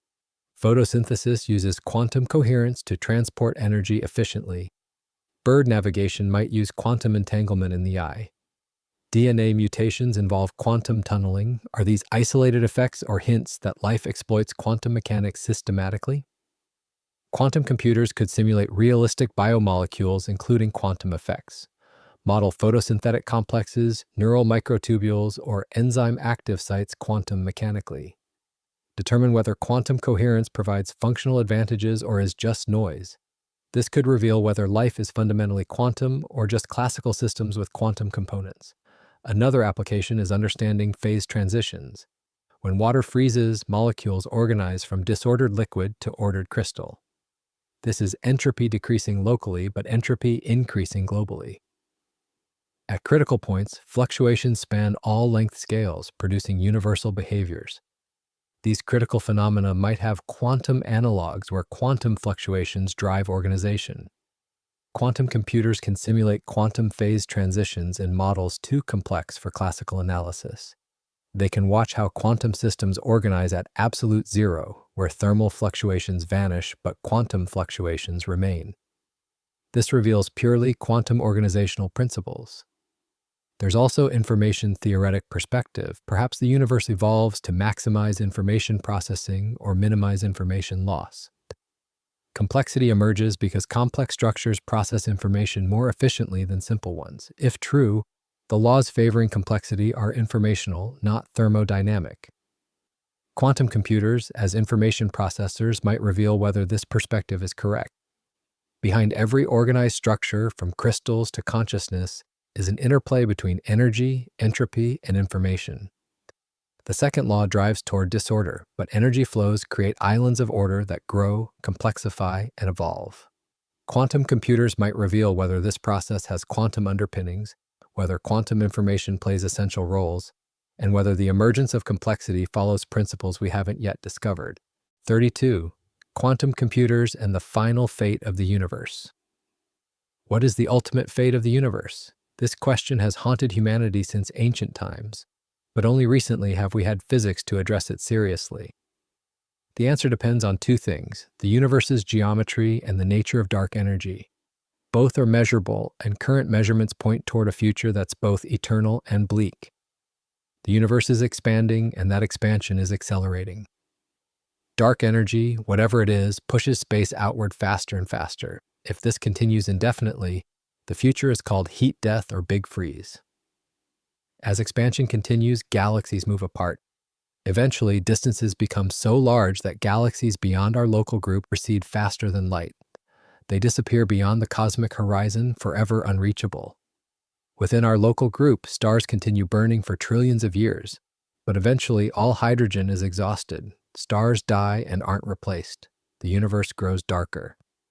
After 10 + 18 years, all star formation ceases. After 10 + 40 years, all stellar remnants have either collapsed into black holes or been ejected from galaxies through gravitational interactions. Black holes dominate this far future. They slowly evaporate through Hawking radiation, but for supermassive black holes, this takes 10 or 100 years or more. Eventually, even they evaporate, leaving only photons and a few fundamental particles in an exponentially expanding void. The universe approaches a state of maximum entropy, uniform, and featureless, with nothing happening anywhere forever. This scenario, while bleak, isn't certain. It assumes dark energy remains constant. But if dark energy changes over time, the future could be different. If dark energy weakens, expansion might slow or reverse, leading to a big crunch where the universe collapses back to a singularity. If dark energy strengthens, expansion could accelerate so rapidly that spacetime itself tears apart in a big rip, destroying atoms, molecules, and eventually spacetime structure. Determining which fate awaits requires understanding dark energy's nature. Is it truly constant, or does it evolve? Observations of distant supernovae and the cosmic microwave background constrain possibilities, but uncertainties remain. Dark energy could be a cosmological constant, quintessence, modified gravity, or something entirely different. Quantum computers could help by simulating cosmological evolution under different dark energy models. They can evolve quantum field theories in expanding spacetime, calculating how fields contribute to cosmic acceleration and how this changes over time. This tests whether proposed dark energy models naturally produce observed acceleration and what they predict for the far future. There's also the question of vacuum decay. Our universe might be in a false vacuum, a metastable state that could decay to a lower energy, true vacuum. If this happens, a bubble of true vacuum nucleates somewhere and expands at light speed, converting everything it touches. Inside the bubble, physics is different. Particles have different masses, forces have different strengths. The universe we know is destroyed. The Higgs field's measured mass and coupling to the top quark place our vacuum uncomfortably close to instability. Quantum corrections could push it over the edge. Calculating vacuum decay rates precisely requires quantum simulations of the Higgs potential, including all field interactions. Quantum computers could determine whether vacuum decay is likely in the universe's lifetime or impossibly rare. Another far-future possibility is proton decay. If grand unified theories are correct, protons aren't stable. They decay with lifetimes around 1034 years or longer. We've never observed this, but experiments continue searching. If protons decay, matter eventually disintegrates even before black holes evaporate. Quantum computers could calculate proton decay rates in various Guti models, predicting exactly when matter disappears. Eternal inflation offers a different perspective. If inflation continues in other regions, it constantly creates new pocket universes. Our observable universe is one pocket, but infinite others exist in an eternally inflating multiverse. While our pocket eventually suffers heat death, the multiverse as a whole remains eternally creative, spawning new universes forever. Testing this requires simulating eternal inflation's quantum dynamics. How often do pocket universes nucleate? What properties do they have? Do they interact? Quantum computers could evolve inflation field configurations, watching how quantum fluctuations trigger pocket formation and determining whether eternal inflation is generic or requires special conditions. Some physicists propose the universe is cyclic. Rather than ending, it bounces, contracting and re-expanding in endless cycles. Each cycle might reset physical laws, creating different particles and forces. Quantum simulations could test whether bounce scenarios are consistent with quantum gravity and whether information survives across cycles. There's also computational eschatology, the study of information processing in the far future. As the universe expands and cools, information processing becomes progressively harder. Fewer energy resources remain and thermodynamic costs increase. But perhaps arbitrarily large computations remain possible by exploiting the universe's expansion cleverly. Quantum computers could calculate ultimate limits on computation as the universe approaches heat death. Behind the question of cosmic fate lies the nature of time itself. Does the universe have a purpose or direction beyond entropy increase? Is heat death truly the end, or could new physics intervene? Will intelligence persist to the end or fade long before? Quantum computers, by simulating the universe's evolution across unimaginable timescales, might reveal not just how it ends, but what endings are possible and whether any escape exists from the apparent inevitability of cosmic death. 33. The nature of spacetime. Continuous or discrete? Is space infinitely divisible? Can you zoom in forever, finding smaller and smaller distances without end? For centuries, physicists assumed space and time are continuous, smooth fabrics that can be measured to arbitrary precision. But quantum mechanics and gravity together suggest something radical. Space-time might be fundamentally discrete, pixelated like a digital image with a minimum possible length. This minimum length is the Planck length, about 10 bar 35 meters. It's constructed from fundamental constants, the speed of light, gravitational constant, and Planck's constant. At this scale, quantum fluctuations of spacetime become so violent that the very notion of distance breaks down. You cannot measure lengths smaller than the Planck length because the energy required would create black holes that destroy the measurement apparatus. Several approaches to quantum gravity predict discrete spacetime. Loop quantum gravity explicitly quantizes space into tiny units called spin networks. Space is made of quantum threads connecting nodes like a microscopic fabric. Areas and volumes come in discrete units proportional to the Planck length squared and cubed. Time also becomes discrete, advancing in minimal ticks. String theory suggests something similar through different reasoning. Strings have finite length, around the Planck scale. Processes involving distances smaller than string length don't make sense in the theory. This effectively imposes a minimum length. Some string theory calculations even show that trying to probe smaller distances actually probes larger distances due to string wrapping effects called T-duality. Causal set theory takes discreteness as fundamental. Spacetime is a discrete set of points with causal relationships between them. Which events can influence which others? The continuum of spacetime we observe emerges statistically from this discrete structure, like how fluid water emerges from discrete molecules. Counting causal set elements gives spacetime volume. But general relativity assumes continuous spacetime. Einstein's equations involve derivatives, which require continuity. How can a discrete structure reproduce smooth geometry? The answer is the same as how discrete atoms produce smooth fluids, through emergence. At scales much larger than the discreteness, statistical averaging produces effective continuity. Testing whether spacetime is discrete is extremely difficult because the Planck length is so small, no conceivable microscope can resolve it. But discreteness should produce subtle effects observable at macroscopic scales. Light traveling through discrete spacetime might experience tiny delays depending on wavelength. High-energy cosmic rays might have slightly different maximum energies if spacetime is discrete. Quantum computers could help test these ideas by simulating physics on discrete spacetime lattices and calculating what observable effects emerge. For example, they could simulate particle propagation on a lattice with Planck scale spacing and determine whether this produces anomalous dispersion in light or modifications to particle decay rates. They could also test whether discrete spacetime reproduces general relativity at large scales. Does Einstein's smooth geometry emerge naturally from discrete quantum geometry, or do deviations appear that could be observed? By simulating gravitational phenomena on quantum lattices, researchers can test whether discreteness is compatible with what we observe.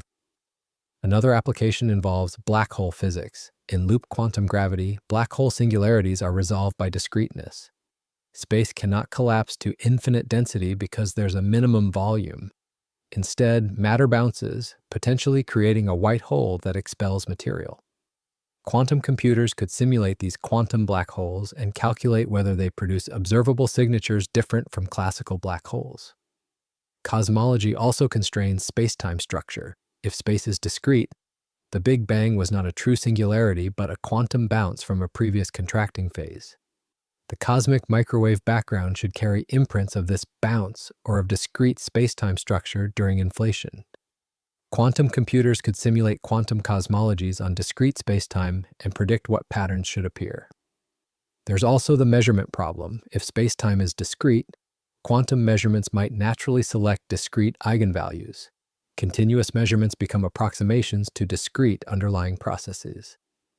This could provide a resolution to the measurement problem.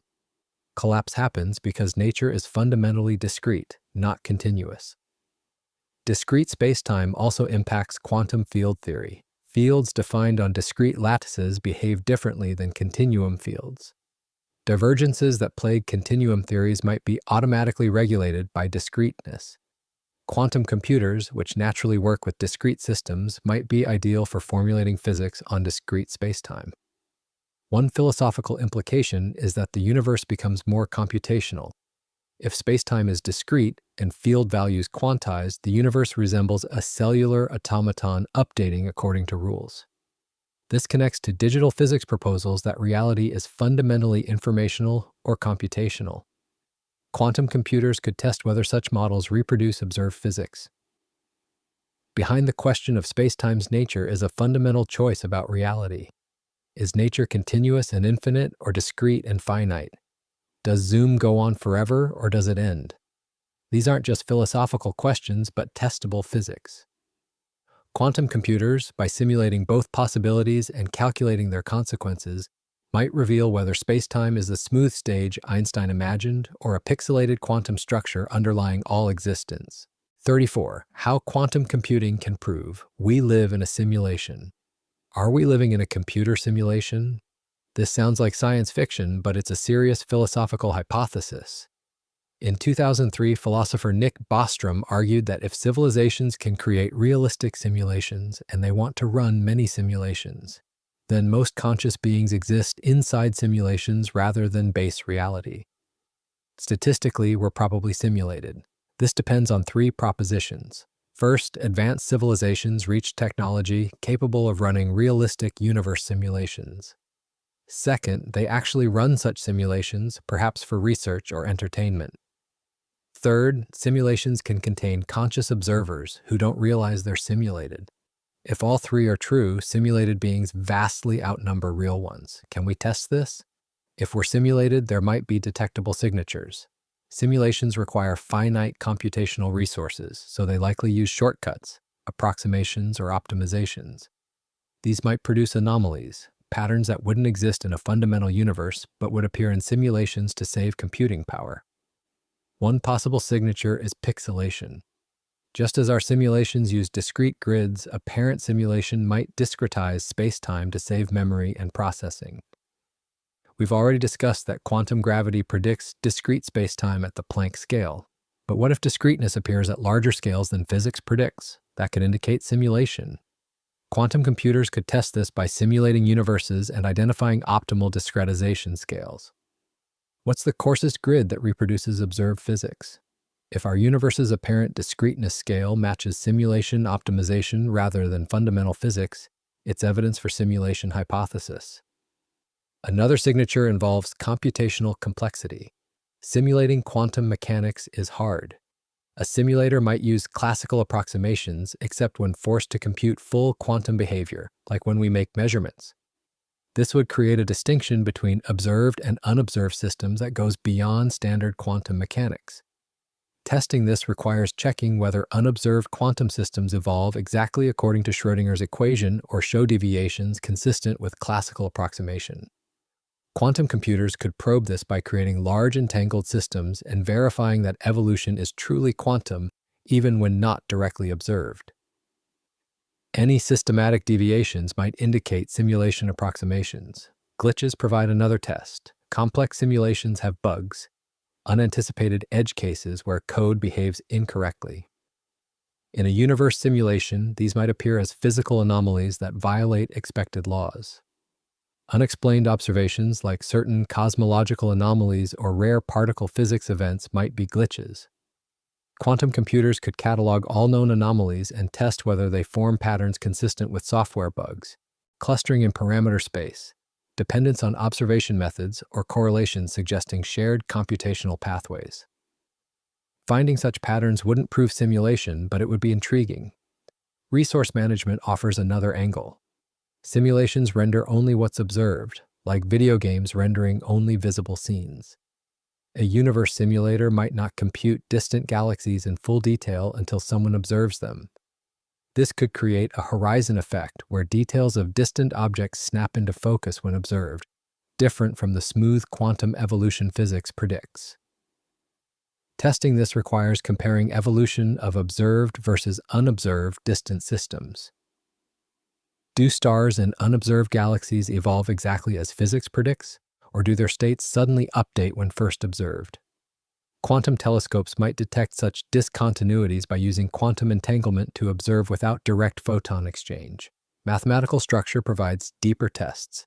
If our universe is simulated, it runs on mathematics and algorithms chosen by simulators. These might not be the simplest or most elegant mathematics, but whatever was convenient for the simulation's purpose. Finding unnecessarily complex mathematical structures in physics might indicate designer choices rather than fundamental necessity. Quantum computers can explore which mathematical structures minimally describe observed physics. If our physics requires Baroque mathematics when simpler alternatives exist, it suggests someone chose that formulation for simulation-specific reasons. Conversely, if our physics emerges from the simplest possible mathematics, it's more likely fundamental. Computational limits also matter. Simulations have maximum memory and processing speed. Our universe might hit limits if we try to create situations requiring too much computation. For example, simulating a powerful quantum computer inside a simulation might exceed available resources, causing anomalies or failures. This means building increasingly powerful quantum computers is actually a test. If we're simulated, at some point our quantum computers might hit walls not predicted by physics, sudden decoherence, unexplained errors, or impossibility of scaling beyond certain sizes. If quantum computers scale smoothly to thousands or millions of qubits with no anomalous barriers, it's evidence against simulation. There's also the paradox that if we're simulated, our quantum computers are simulated quantum computers. Can a classical computer simulate a universe containing quantum computers efficiently? Probably not without enormous overhead. If we successfully build large quantum computers and they work as theory predicts, it suggests either we're not simulated or the parent reality is also quantum, not classical. Communication attempts provide another test. If we're simulated, perhaps we can send messages to simulators by creating specific patterns they'd recognize, prime numbers, mathematical constants, or requests to reveal themselves. Quantum computers could generate highly ordered quantum states unlikely to occur naturally, potentially catching simulator attention. Behind the simulation hypothesis lies a strange recursion. If civilizations create simulations containing civilizations that create simulations, reality becomes layered turtles all the way down or up. Whether we're base reality or nested simulation might be fundamentally undecidable. But quantum computers, by probing the computational structure of reality itself, might reveal hints about whether the universe is calculated or fundamental, computed or real. 35. The multiverse. Calculating probabilities of other universes. Does the multiverse exist? Not the science fiction parallel worlds where your duplicate made different choices, but actual separate universes with potentially different laws of physics. Multiple frameworks in theoretical physics predict multiverses, but with different structures and implications. Quantum computers might help determine which, if any, are real. The quantum multiverse comes from the many worlds interpretation of quantum mechanics. Each quantum measurement doesn't collapse the wave function, but splits reality into branches, one for each outcome. You measure an electron's spin up, but another version of you in another branch measures it down. Both outcomes happen, just in different worlds.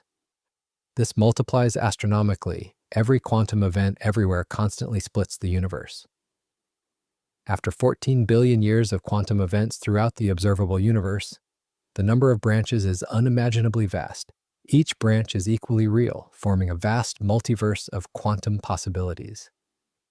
Testing this is tricky because we can't access other branches, but quantum computers might provide indirect evidence. If many worlds is correct, quantum computations occur across all branches simultaneously. A quantum computer with 1,000 qubits uses two 1,000 branches in parallel. The fact that quantum computers work as predicted could be evidence that these branches exist. Quantum computers could also test for interference between branches. In standard quantum mechanics, branches interfere quantum mechanically. But if branches represent separate worlds, perhaps interference patterns contain information about other worlds. By analyzing quantum interference patterns in complex systems, researchers might detect signatures of many-world structure. The cosmic multiverse comes from eternal inflation. Inflation doesn't end everywhere simultaneously. It stops in some regions, creating pocket universes, while continuing elsewhere.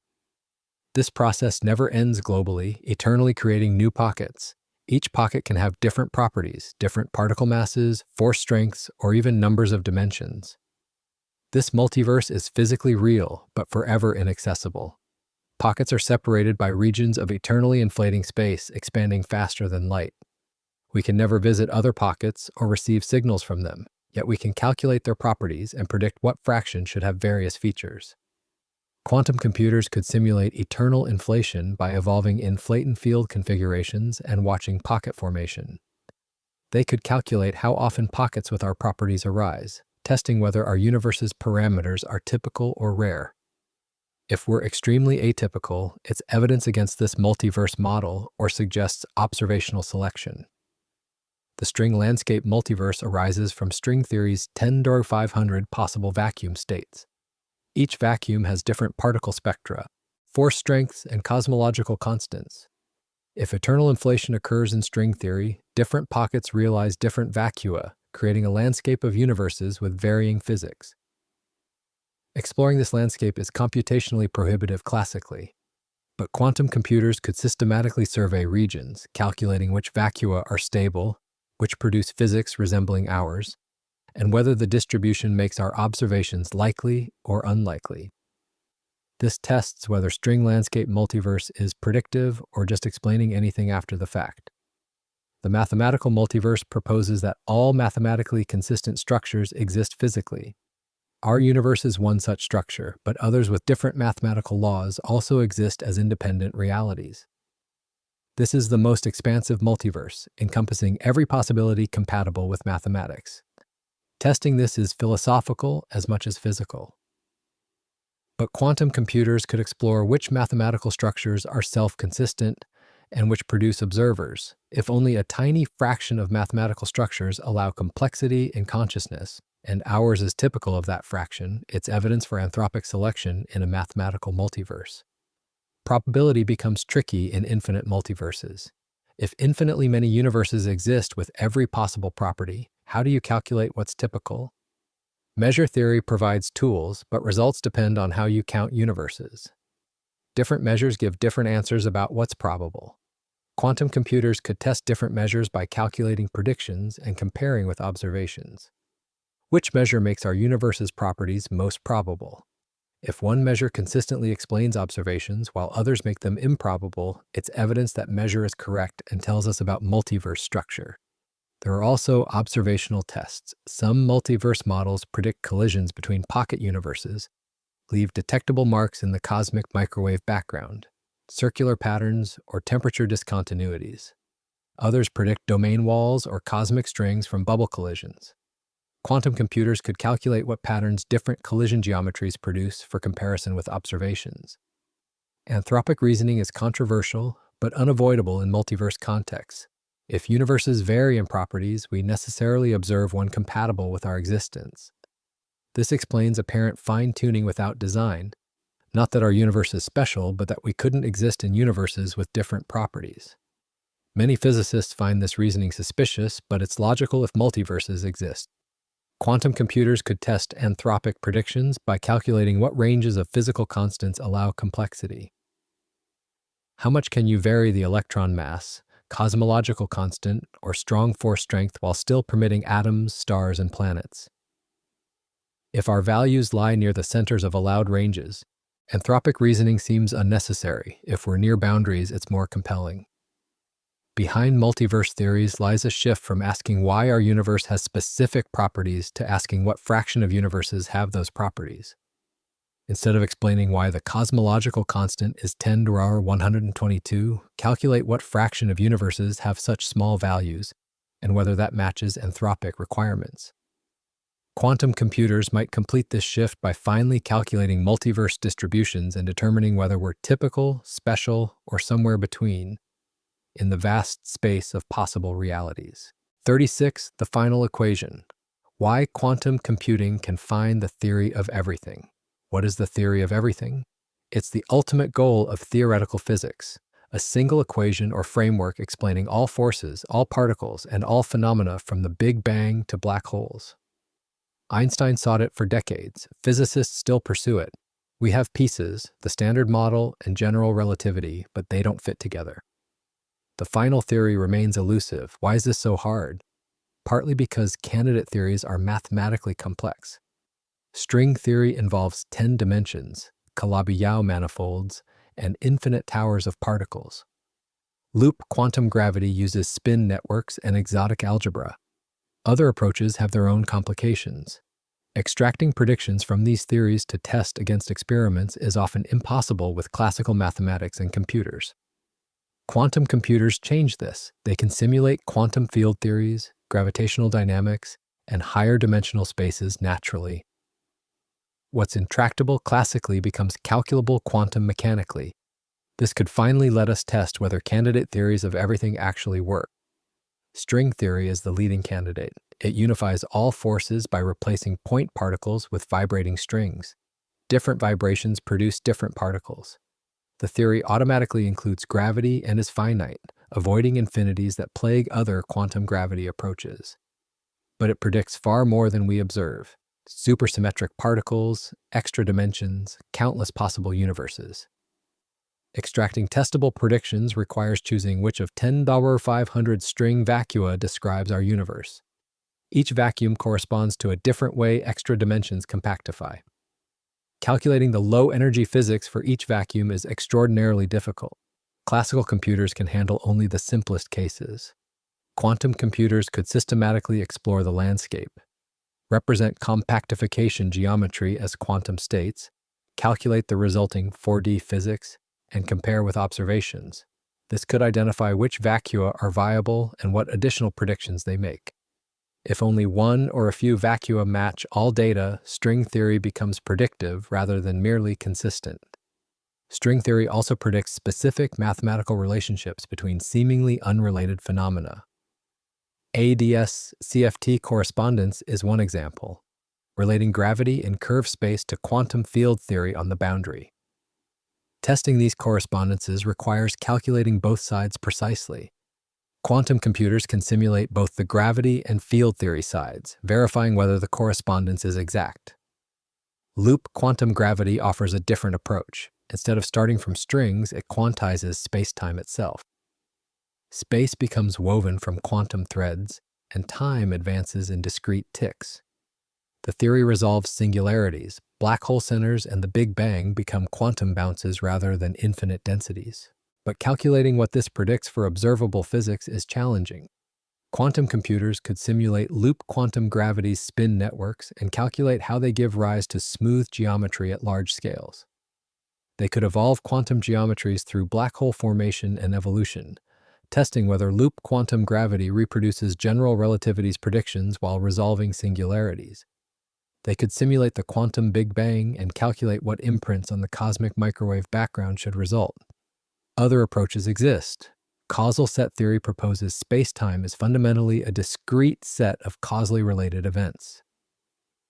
Asymptotic safety suggests gravity might be quantum consistent without needing strings or loops, just requiring proper treatment at high energies. E8 theory proposes all particles arise from an exceptional Lie group. Each approach has mathematical elegance and makes claims about ultimate reality. Quantum computers could test all of them, simulate physics according to each framework, and calculate predictions: particle masses, scattering amplitudes, cosmological evolution, black hole properties. The theory whose predictions best match all observations across all domains is the strongest candidate for the theory of everything. There's also the possibility that the theory of everything is simpler than current candidates. Perhaps we're overcomplicating it with strings, extra dimensions, and exotic mathematics. Maybe a simple principle underlies everything, but we can't see it through the complexity. Quantum computers could search for minimal theories. What's the simplest mathematical structure that reproduces all observed physics? This involves exploring theory space systematically. Consider all possible Lagrangians, symmetry groups, or field content up to some complexity measure. For each possibility, calculate what physics results and compare with reality. This exhaustive search is impossible classically but might be feasible quantumly through algorithms that explore exponentially large spaces efficiently. Unification must also explain why the universe has its specific properties. Why 3 generations of particles? Why those specific masses? Why that cosmological constant? A true theory of everything shouldn't have free parameters requiring measurement. It should predict all constants from pure mathematics or necessity. Quantum computers could test whether candidate theories achieve this. Do they predict observed values from first principles, or do they require fine-tuning input parameters? Theories with fewer free parameters that nonetheless explain more phenomena are more compelling. Quantum simulations could rank theories by explanatory power and predictiveness. There's also the question of testability.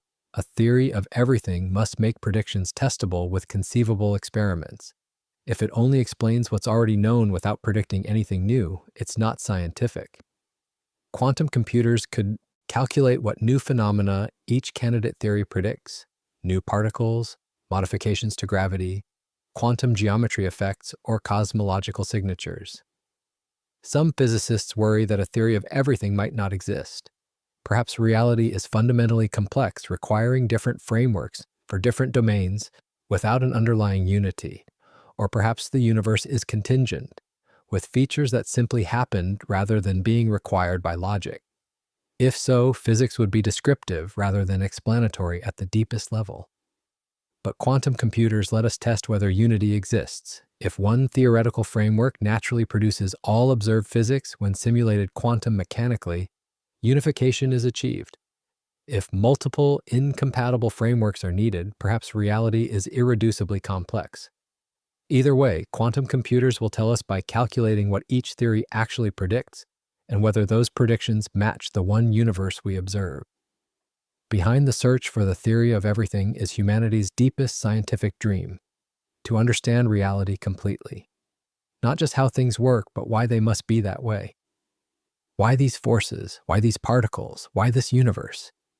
For centuries, this seemed impossible.